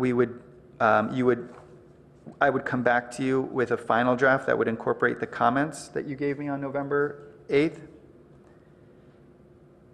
We would, hopefully you'll say, great, thanks for incorporating our comments, and we are recommending that we communicate it to the city council. And then immediately following that, I would suggest we have the elections, which shouldn't take very long. And then the second item, which is the Title 18 code cleanup, I would suggest we move that to the 29th so that that meeting can be not just a one item or one issue night. Title 18 code cleanup could happen on the 29th. So what's left for the 8th I'll repeat it, is the annual report first draft and the Stanford GUP. The 29th would be final draft of the annual report, elections, and then the Title 18 code cleanup, which is typically a small item. And so we have basically 3 things happening on that night. And then the 13th can remain with whatever they end up bringing us. I have one more question for, Yeah. another question for staff. So there's code cleanups and there's code cleanups, right? Some are quite, And not do a 25th. some are like sort of just typos and stuff, and others can't move can everything. become quite pithy conversations. Is that giving us enough time for, I have no idea what's in this code cleanup, so. Yeah, there's a variety of items, and some of them are more minor than others.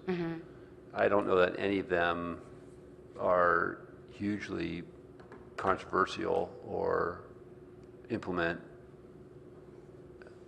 In the past, we've had a discussion where we review the items and we make a determination whether the items are tier 1 or tier 2. Right. Tier 1 was a determination that the item represented like the addition of a comma, like had very little impact on Right, the- that's what I was basically asking, Yeah, whether this and- was tier 1 or tier 2. Well, in theory, in the past, we've put off tier 2 items and suggested that those were items that needed city council input because they involved sort of interpret.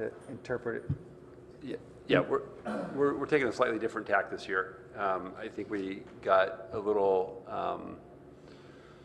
it wasn't as clean, I think, for staff and the commission the one year that we did it. So what we're going to present this time is an ordinance to the commission, and the commission will make a motion based on that ordinance. And there might be elements that you support and elements that you don't support, but those recommendations will be forwarded to the council along with the staff recommendation on the ordinance. I have a quick list here I'm looking at as far as the changes. You know, there's some procedural changes. There's going to be some dialogue on some of these matters that we have, but a lot of this is mostly administrative in nature and interpretations. Yeah. It's just typically a quick item, I think. I mean, okay. All right. So is everybody comfortable with this schedule? We know we might get an extra agenda item or two in the next 4 meetings, but we can't plan that, so. One question that Commissioner Walfogel, or Vice Chair Walfogel asked me was, can we move the PVF zone standards amendment for city garages? Do you have any idea if there's going to be anything added to the 25th meeting? So that's a significant, well, I guess it's a code amendment.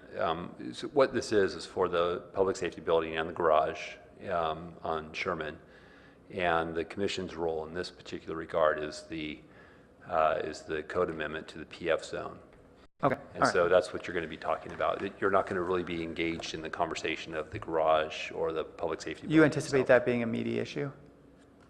Well, it's a significant project for sure, but the commission's role in this has to do with the zoning code change. I'm having a hard time determining whether you're suggesting that this should be squeezed into the November 8th meeting or whether it needs its own meeting. Is this a technical, are these technical issues or are these policy issues?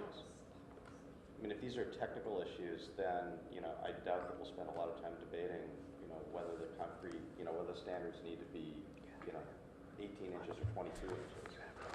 Right. So I think they're more policy in nature, but it does have to do with development standards. And, you know, I think the commission may have varying levels of interest on the specifics of that. But that is on a timeline that we are needing to adhere to. Okay. And we'd like to keep that on the 25th. And I know, there may be some different perspectives about the elections, but I think at this point, just looking at the schedule, I'd almost rather move the annual report onto the 8th and have that be a meeting, and then the 29th, which is the week after Thanksgiving, could free up if that were an interest of the commission.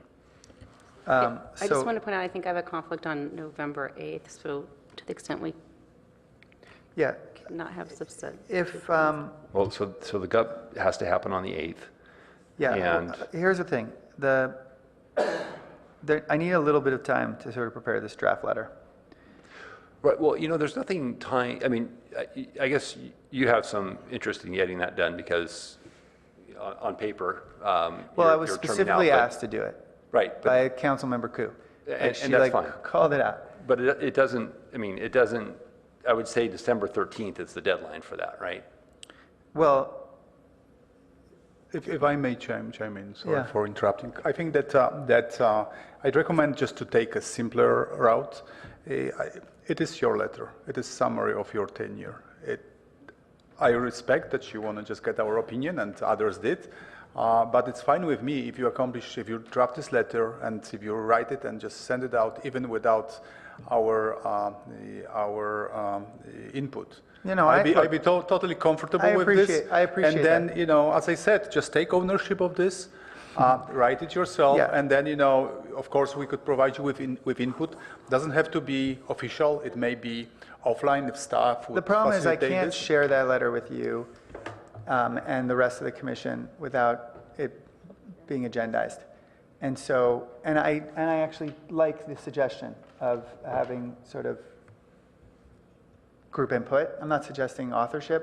I'm not trying to make this a burden for anybody, but to the extent that someone's like, I really think you should add this. I don't consider the letter to be some sort of summary of my tenure on the commission. For all I know, I may still be a part of the commission after October 24th. So again, I am trying to make this really clear. We have PF zone standards on the 25th. That's unchanged. I'm suggesting that we do the GUP and the annual report on the 8th, and we move the code cleanup and the PTC elections to the 29th. So does anybody have a problem with that? Okay, I want to make one more suggestion. If we're, it would be wonderful if we had total attendance on the 29th. Because when someone isn't available on an election night, it can be difficult. So even if there's any issue, let's consider the process we've used in the past, which is to phone in. Okay, I know well, I'm just suggesting if anybody has a conflict with attendance, let me know, and we'll figure out a way to sort of involve you. Okay, all right, so would you make those changes to the schedule?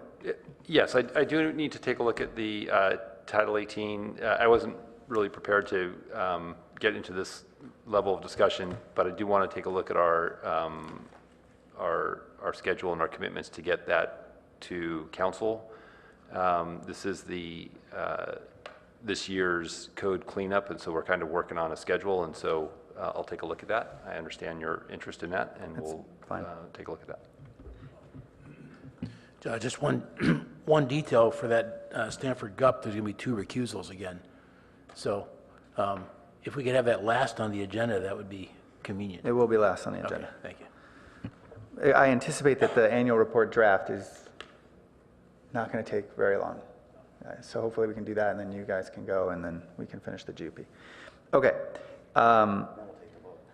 Anyway. Okay, all right. Seeing no other lights, actually I see 2 lights, Guardias and Suma, but. No, that's old. I already spoke. Okay, great. So seeing no other lights, then this evening is ending at. Just one moment before you do this. Sorry, go ahead. We're entitled to some other Q&As. So I just wanted to make a comment outside of the realms of the schedule that we had a very successful moonlight walk and run. And then Commissioner Monk was one of the walkers, and what local press told me about. Local press ran 10,000K. I did 5,000, so we're good. We were disappointed that the rest of you didn't accept my challenge, but hoping that next year we'll see you all there. And then there will be another run. I think it's coming in spring, so there is another chance. Okay. Thank you. All right, with that, this meeting is concluding at 9:50, excuse me.